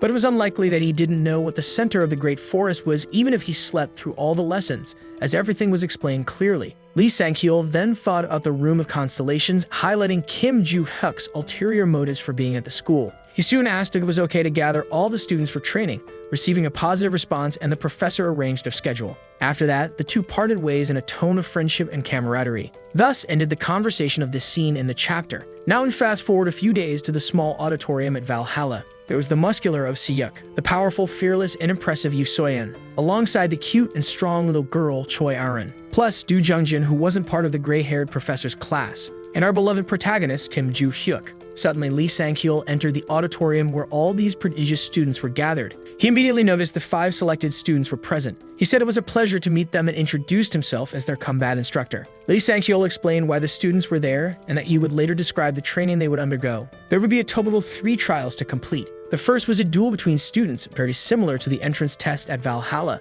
The second trial involved a team battle with the 5 school members competing against students from other schools. This test emphasized the leader's situational adaptation skills, as all teams would be fighting simultaneously, according to Lee Sang-hyul. The third trial involved the center of the Great Forest, which greatly intrigued Kim Joo-hyuk. Due to the final exam being brought forward, Lee Sang-hyul couldn't provide much information, only stating that the center of the Great Forest was a fearsome labyrinth. As the name suggested, the place had many trees and an extremely secure gate designed to block anyone, allowing entry only to authorized personnel. All Lee Sang-hyul could say was that each group would enter the center of the Great Forest, with instructions given on the day itself. Even with limited information, everyone understood. He decided to proceed, explaining the team battle specifications and format, as there wasn't much else to elaborate on. He expected everyone to have some knowledge given their experience with the dungeon raid, while Kim Joo-hyuk pondered the vague explanation about the Great Forest. Since there was a barrier, he couldn't just enter. It wasn't that simple. Thus concluded the initial explanation and the protagonist's line of reasoning. After explaining the team battle, Lee Sang-hyul also outlined the training process. Before proceeding, he asked if the group had any questions, and the only one to raise his hand was Kim Joo-hyuk. Once authorized to speak, he asked if there was any issue with training alone. Lee Sang-hyul replied that it didn't matter, as the boy could train however he wished. After answering, he again asked if anyone else had questions, and this time only the cute little girl raised her hand, also expressing her desire to train alone. Lee Sang-hyul found it very strange that both Kim Joo-hyuk and Choi Aron wanted to train alone. He agreed anyway, and asked if anyone else had the same intention. As the others remained silent, Lee Sang-hyul assumed they didn't. He then decided to wrap things up for the day, informing them he would see them again during training, receiving an affirmative response. The students began to stand and leave the venue. Kim Joo-hyuk thought that before the competition began, he would have mastered the technique, fully absorbing the mana and improving his condition. All of his free time would be dedicated to training, and while thinking this, someone called out to him. It was Choi Aron, asking if participating in the training was a good idea. He was slightly confused by this question, since in his mind she planned to train alone. She had also mentioned she couldn't push herself too hard,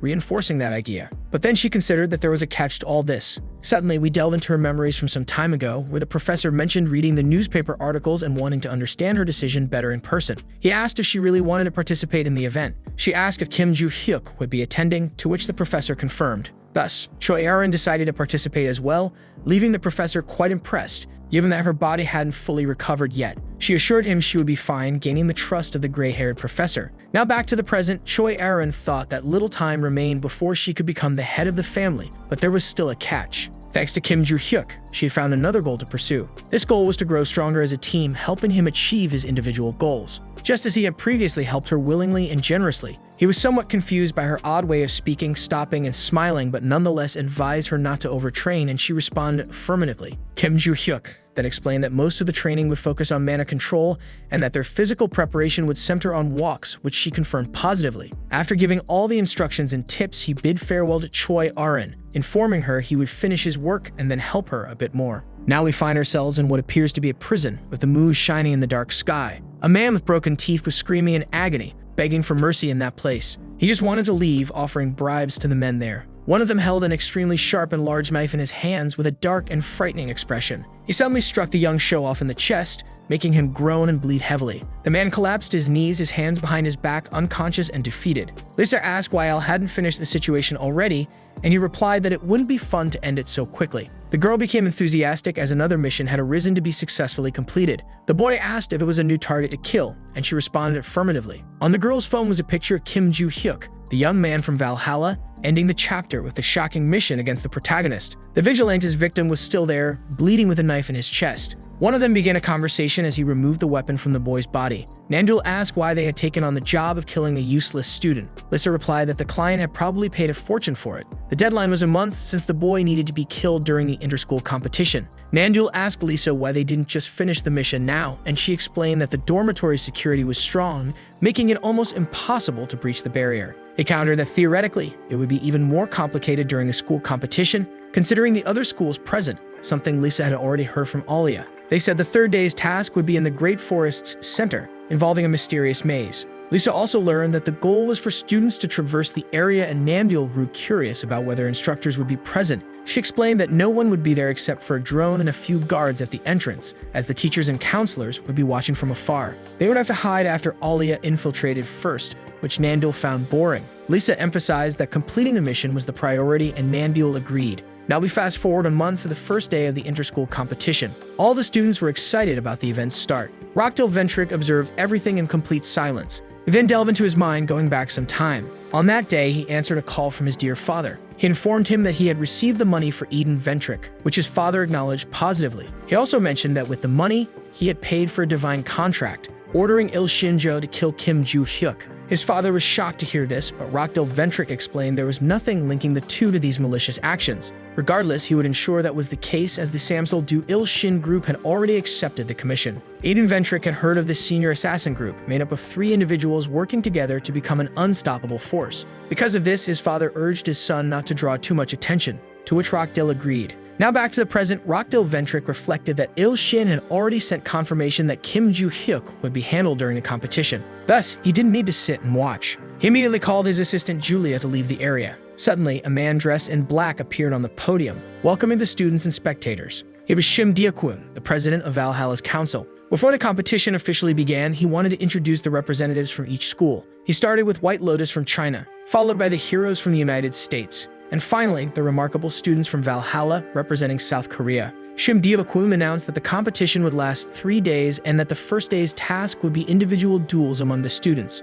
He requested the representatives from each school to return to their waiting rooms to await the battle list. Everyone began heading to where they had been instructed. Lee Sang-cheol observed them attentively in silence. Suddenly, someone with a very familiar voice called out to him. It was the senior hero instructor, Jack Rover, greeting him after a long time apart. Lee Sang-cheol joked, agreeing and calling him third place, making Jack quite angry with the nickname. After all, Valhalla hadn't managed to take first place, and the senior instructor knew it. Jack Rover then said this year would be different. The heroes would undoubtedly secure the top spot on the leaderboard, but Lee Sang-cheol questioned that statement. However, the killing of others was strictly prohibited, as stated by Choi Jong-seok. He brought up the pinnacle of all contractors, someone the senior director of Valhalla already knew about. That individual was called the Destroyer, his real name being Logan. Jack Rover quickly revealed that the son of this impressive contractor was part of the heroes, leaving the senior director stunned. The boy had gone as their representative and was right there. He was Logan's son, named Logan Jr. Lee Sang-cheol expressed his anticipation to see the boy's potential, only to be told that Logan Jr. had already made a contract with his father's constellation.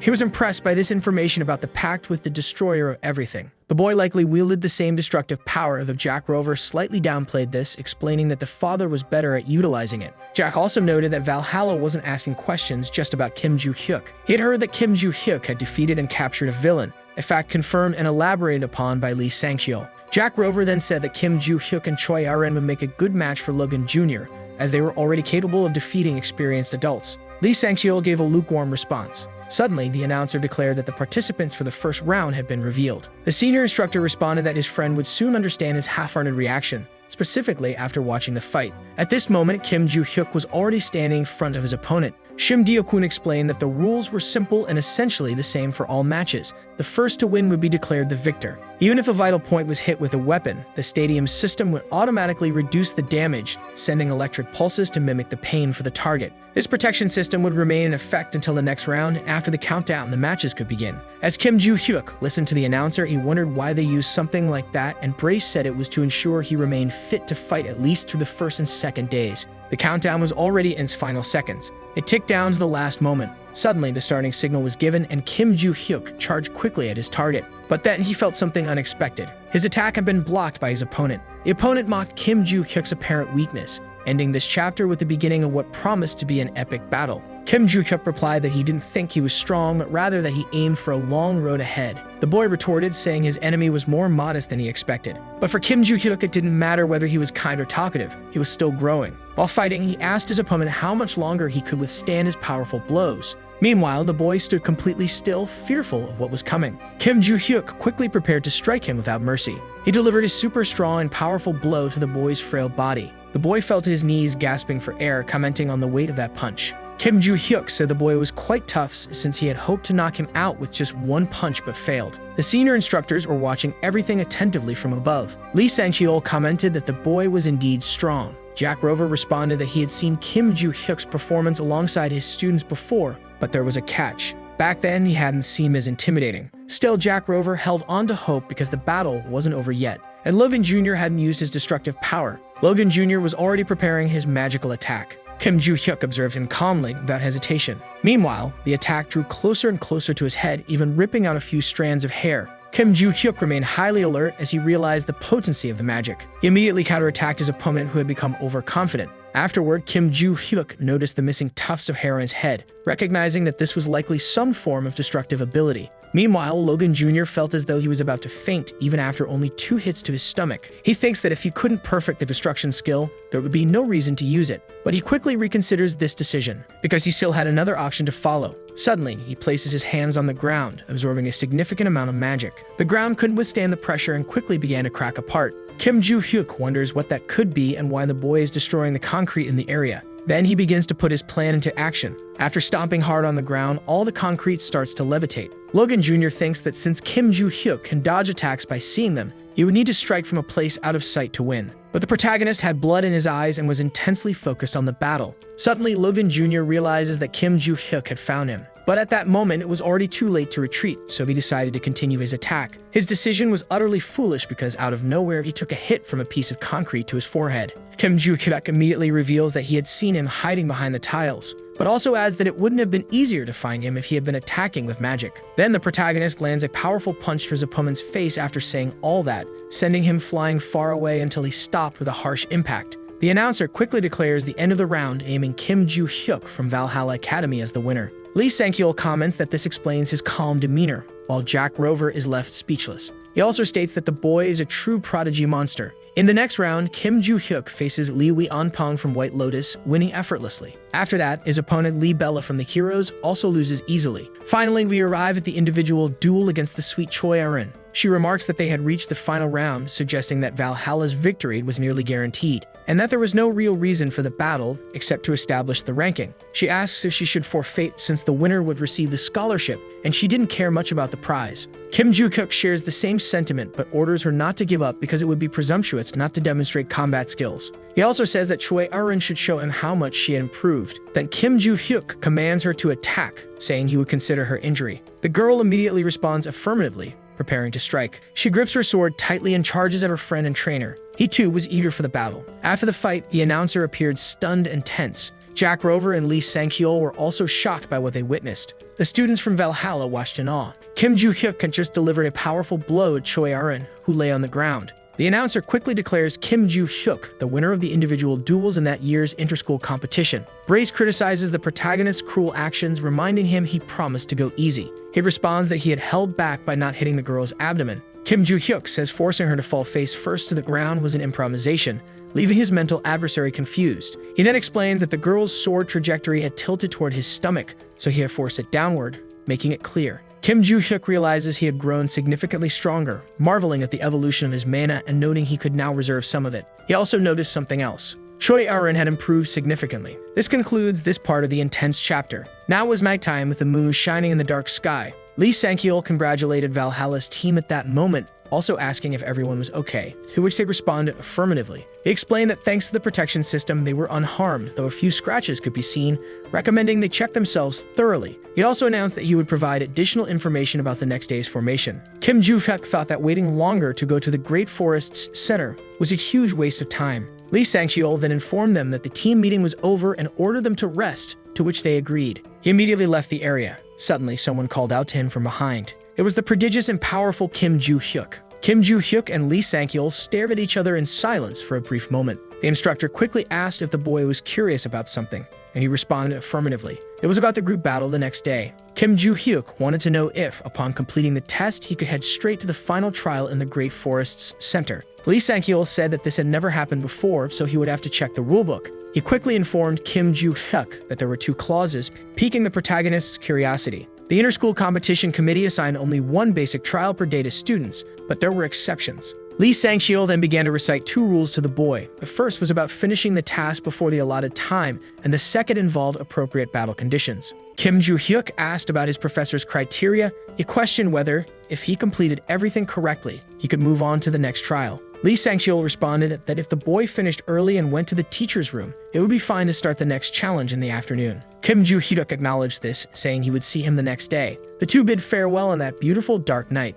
Brace asked the protagonist about his plans, and he affirmed that it was a relief to know about the trial in advance. The strange-looking man said he understood, commenting on the trial. He assumed Kim Joo-hyuk was planning to eliminate students from the other academies, but Kim Joo-hyuk called him an idiot, explaining he was referring to the first trial, not the second. Brace acknowledged his misunderstanding, and the protagonist thought about one more thing. It was that he had no time to waste concluding the scenes of this chapter. Now we move to the next day in Valhalla's surrounding area called Yasen. The announcer expressed his pleasure in seeing everyone again, ready to reveal the second trial of the inter-school competition. That day's event would be a group battle with the 5 representatives from each academy facing off in the mountains, a difficult task due to the terrain. A megadrome with a massive camera would broadcast the trial. All the Valhalla students were already preparing for the start. The girl with the tiara wondered when Kim Joo-hyuk would arrive, as the trial was about to begin. Suddenly, he arrived, apologizing for being late. The girl was very upset because of the time, but the protagonist argued that he hadn't heard his alarm. She retorted, saying he should have been there 30 minutes earlier as the professor had instructed,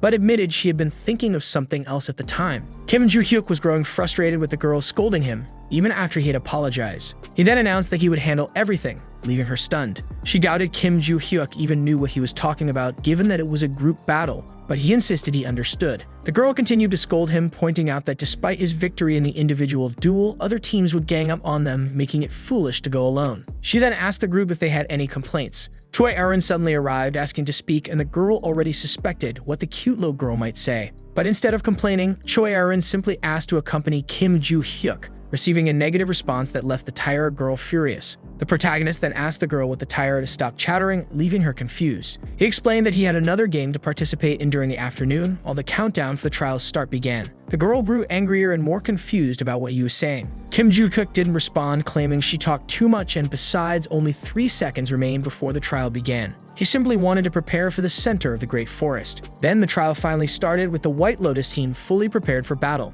Suddenly, they were startled by the arrival of the protagonist who had found them. The group leader panicked as it was the boy from Valhalla standing before them, demanding their readiness. Kim Joo-hyuk mocked them, saying he was impressed with their reaction time. The White Lotus team was soon eliminated, leaving Logan Jr. stunned and confused. The team was already out of the game just 10 minutes into the battle. Logan Jr. thought that the cursed Valhalla students must have gone straight for the White Lotus team, acting quickly to avoid being attacked first. Suddenly, a teammate called out to him, reporting the detection of magic in a specific direction. Logan Jr. quickly asked if it was the Valhalla group. He was told it wasn't a group but a single person. Logan Jr. then ordered Luke and Dane to maintain the magical shield, and they promptly complied. Melissa's role was to prepare enhancement magic, and she also responded affirmatively. Dabella was ordered to reinforce their shield, though she was already doing so. The group appeared very powerful after all their preparations. Melissa questioned the necessity of all of this, considering it was only a solitary threat. Logan Jr. replies that he would definitely need it, considering the threat posed by the powerful Kim Joo-hyuk. Dabella remarks that Melissa had never fought against the boy before and was unaware of his extraordinary skills for a high schooler. The blonde girl argues that her friend hadn't fought him either, and Logan Jr. points out that there's no comparison to someone like him. The boy in white clothes suddenly informs them that the magic had disappeared without warning. 2 members of the group comment that it could mean they had left or perhaps just taken a look before retreating. Nevertheless, they remained well prepared for a potential surprise attack. They were alert, using all possible powers and protections at that moment. Suddenly, a shadow is spotted circling the area. Logan Jr. realizes who it is. He thinks that Kim Joo-hyuk is right above the group. In an instant, he takes a sword strike directly to the top of his head. There was the powerful boy from Valhalla delivering a potent and strong blow. Logan Jr. collapses, completely defeated and unconscious on the ground. The little girl is desperate over what had just happened in front of her, but it's too late to react as Kim Joo-hyuk is already attacking her with great force as well. The blonde girl tries to call out to him, preparing to take him by surprise. He wonders what the yellow orb flying toward him is, and immediately defeats the girl because, no matter the situation, she should never have thrown a magical circle. Suddenly, 2 more boys from Logan Jr.'s group appear behind him, aiming to attack with their fists. But Kim Joo-hyuk is fully prepared, gripping his powerful, sharp sword firmly. With a single decisive strike, he takes them both down without hesitation. The cowardly boys are left writhing in pain and agony after being hit squarely. Kim Joo-hyuk then eliminates the heroes effortlessly, relying solely on his strategies. He immediately starts thinking about heading toward the center of the Great Forest, concluding this action-packed and thrilling chapter. Now we're in Valhalla's grand monitoring room, where the announcer wonders how everything had unfolded so quickly. Kim Joo-hyuk had finished the battle in less than 23 minutes, most of which he spent exploring the area. According to the man with the mustache, this would disrupt the day's schedule, posing a significant problem. Lee Sang-hyul remarks that according to the rules, they could begin the next trial immediately if there was enough time. The next test would take place in the Great Forest, and Valhalla's assistant chief sought approval to speak with the other teachers to proceed. The competition's coordinator requests that they inform him of their decision, which they affirmatively agree to do. Lee Sang-hyul reflects that Kim Joo-hyuk is both fearsome and cunning, likely having inquired about this possibility because he knew such situations could arise. He and his close friend Jack Rover begin to leave the area. The leader of the heroes agrees to proceed with the trial, but notes they still need to speak with the White Lotus instructors. He finally became convinced after watching the group battle and believed the outcome wouldn't change even if the tests were postponed. Now he understood why his friend had referred to Kim Joo-hyuk as a true warrior monster. Lee Sang-hyul acknowledges all those words shared by his friend. The two then decide to speak first with the White Lotus group leaders, concluding this chapter's partnership and camaraderie section. Now we're in Valhalla's team rest area. The troublesome girl contemplates taking the initiative, considering the teacher had made her the group leader, but in the end she hadn't done anything useful. Moreover, she had lost to Choi Arin in the individual matches the previous day, likely because the girl had trained with Kim Joo-hyuk. At that pace, she would definitely fall behind, but she was determined not to let that happen. She considers setting aside her pride and asking Kim Joo-hyuk to teach her all his impressive tricks and techniques. Suddenly, someone arrives, calling the student representatives from the academies. He announces that the next day's survival test in the labyrinth had been moved up by a day and would now take place that same afternoon at precisely 1 p.m., without delays. Choi Arin thinks that things happened exactly as Kim Joo-hyuk had predicted, while the announcer instructed the organization of groups for the final evaluation. But suddenly, the protagonist declares he has something to reveal to his group. He immediately announces that he would go alone to the center of the Great Forest and that the rest of the team would be on their own. But if they had any problems, they could call him, leaving the annoying little girl stunned by this additional individual match involving the prodigy boy. She thought they had already won the 2 previous trials, so they just needed to avoid getting the worst score in the final test. Even if it was a survival challenge in a labyrinth, the center of the Great Forest was more about the environment itself rather than any major concerns with monsters. Kim Joo-hyuk was slightly confused by all of this, and the girl also wanted a cool nickname. Thus, this tense preparation for the trials in that feared and dangerous place concluded. Now, we are at the center of the Great Forest, specifically at the labyrinth's gate.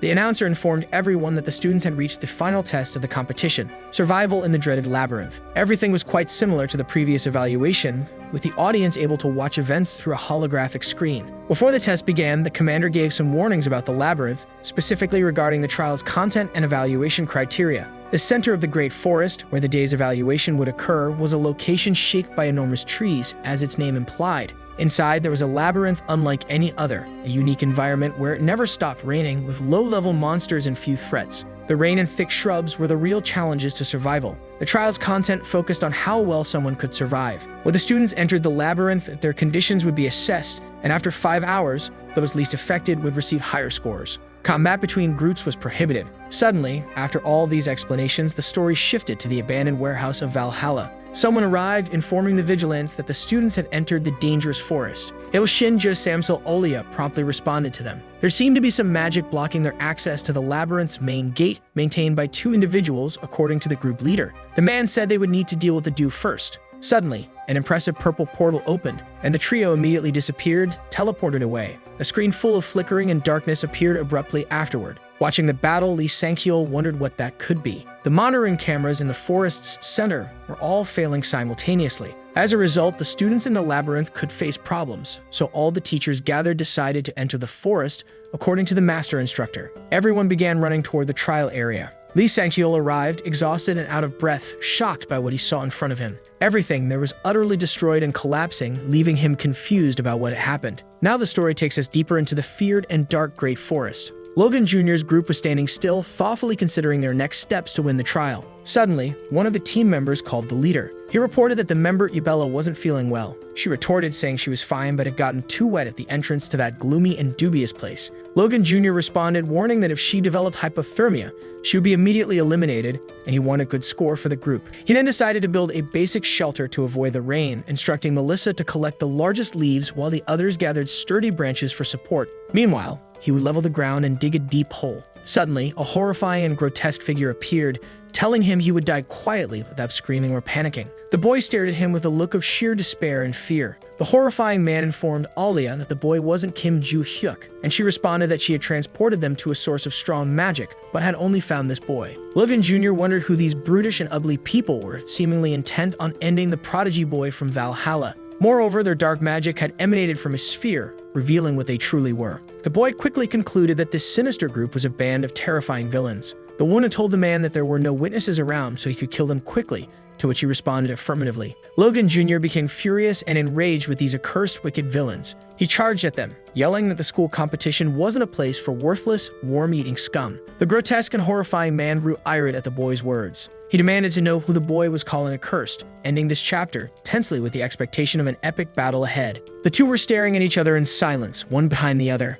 Logan Jr. was stunned, wondering how that loser had appeared behind him. The malicious figure mocked him, telling him to look forward to understand what was happening. Suddenly, at the same moment, he also appeared in front of the prodigy boy while still standing behind him, moving quickly. Logan Jr. couldn't comprehend it, as it seemed to be 2 versions of the same person. The bizarre man confirmed the boy's suspicion, explaining that it was called duplication while attacking him mercilessly. The boy fell face first to the ground, completely unconscious and defeated after the attack. The woman asked her partner if he had killed him outright, and he replied that he would let him bleed out slowly until his complete death. Suddenly, a voice was heard, making them tense and surprised. It was the girl from Logan Jr.'s group calling for her skilled and prodigious leader. The woman quickly ordered her partner to prevent the witness from seeing any more, and he replied that he would deal with everyone immediately. He asked if it was okay to use the disguise immediately, and upon receiving confirmation, he acknowledged and rushed toward the defenseless and weak target. Thus, we end these tense and terrifying scenes of this chapter, which promises to be exciting. Kim Joo-hyuk was running through the testing area,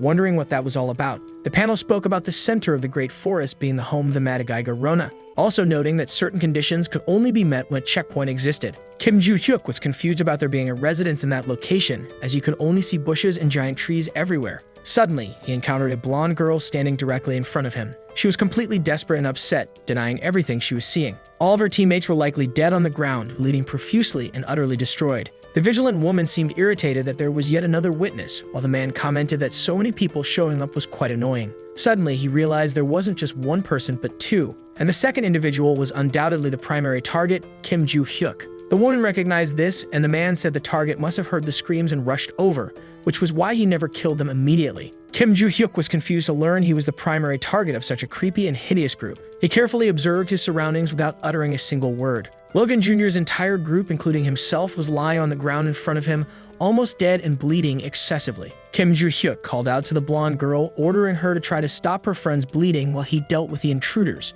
He figured the first-year students from the hero's clan were still alive at that moment. The protagonist thought they had been intentionally struck in a way that wouldn't kill them immediately, leaving him puzzled about why they were left to bleed to death. He then addressed the wild dogs, saying they had ruined his mood and demanding an immediate explanation. He also asked how they had invaded the area and declared he would eliminate them quickly and discreetly. The man responded with insults, telling him he didn't understand his current situation being trapped in that infernal, dangerous, and dark labyrinth. He explained that his group had destroyed the only passage into that place, and the same had happened to the surveillance drones. Even if the teachers discovered it, they wouldn't reach the area fast enough to save everyone there. Since they had completely destroyed the gate, it would take at least an hour to clear it and enter the place. Kim Joo-hyuk thought about the limited time he had. In that cursed forest, with the unending rain, he had only an hour to find his desired objective. The horrifying man was confused, not understanding what the boy was muttering at that moment. Then he lunged at him, aiming to kill him mercilessly. With his extremely sharp and deadly knife gripped tightly in his fists, he advanced, preparing to deliver a strong and powerful strike.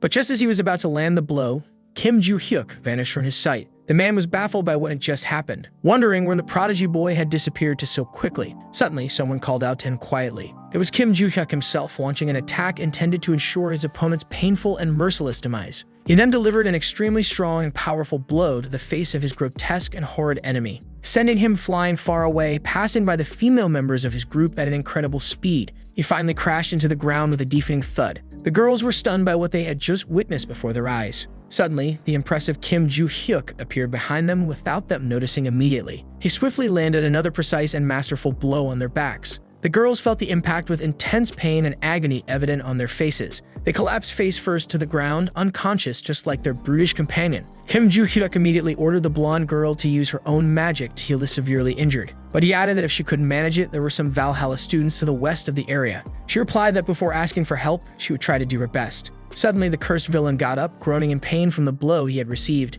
He was very angry and frustrated by what happened to him. Kim Joo-hyuk commented that the guy's companions were incredibly fragile and weak. The man gripped his sharp knife tightly, visibly enraged by the protagonist's words. Kim Joo-hyuk asked the man before killing him who had ordered him to target him. The horrifying man responded that he wasn't an amateur and thus refused to reveal such information. Kim Joo-hyuk found this very odd since the other guys he had encountered confessed immediately. The weakling seemed momentarily confused by the boy. He quickly devised a strategy to surprise him using his duplication ability. But when he put the plan into action, it failed miserably. He was stunned by how Kim Joo-hyuk had dodged the nearly undetectable attack. Kim Joo-hyuk remarked that his enemy was being cowardly by attacking from behind. He then attempted to deliver a real surprise attack himself, leaving his opponent dumbfounded, holding his pitiful little knife. Kim Joo-hyuk then landed a powerful blow square in his face. The hit caused an unbearable pain in his face. The protagonist then addressed the brutish bald man. He asked one last time who had given the order, only to receive a mocking response. Considering this answer, Kim Joo-hyuk informed him that he would keep hitting him until he felt like talking. He quickly began swift movements with his sharp sword, striking his horrifying enemy with full force,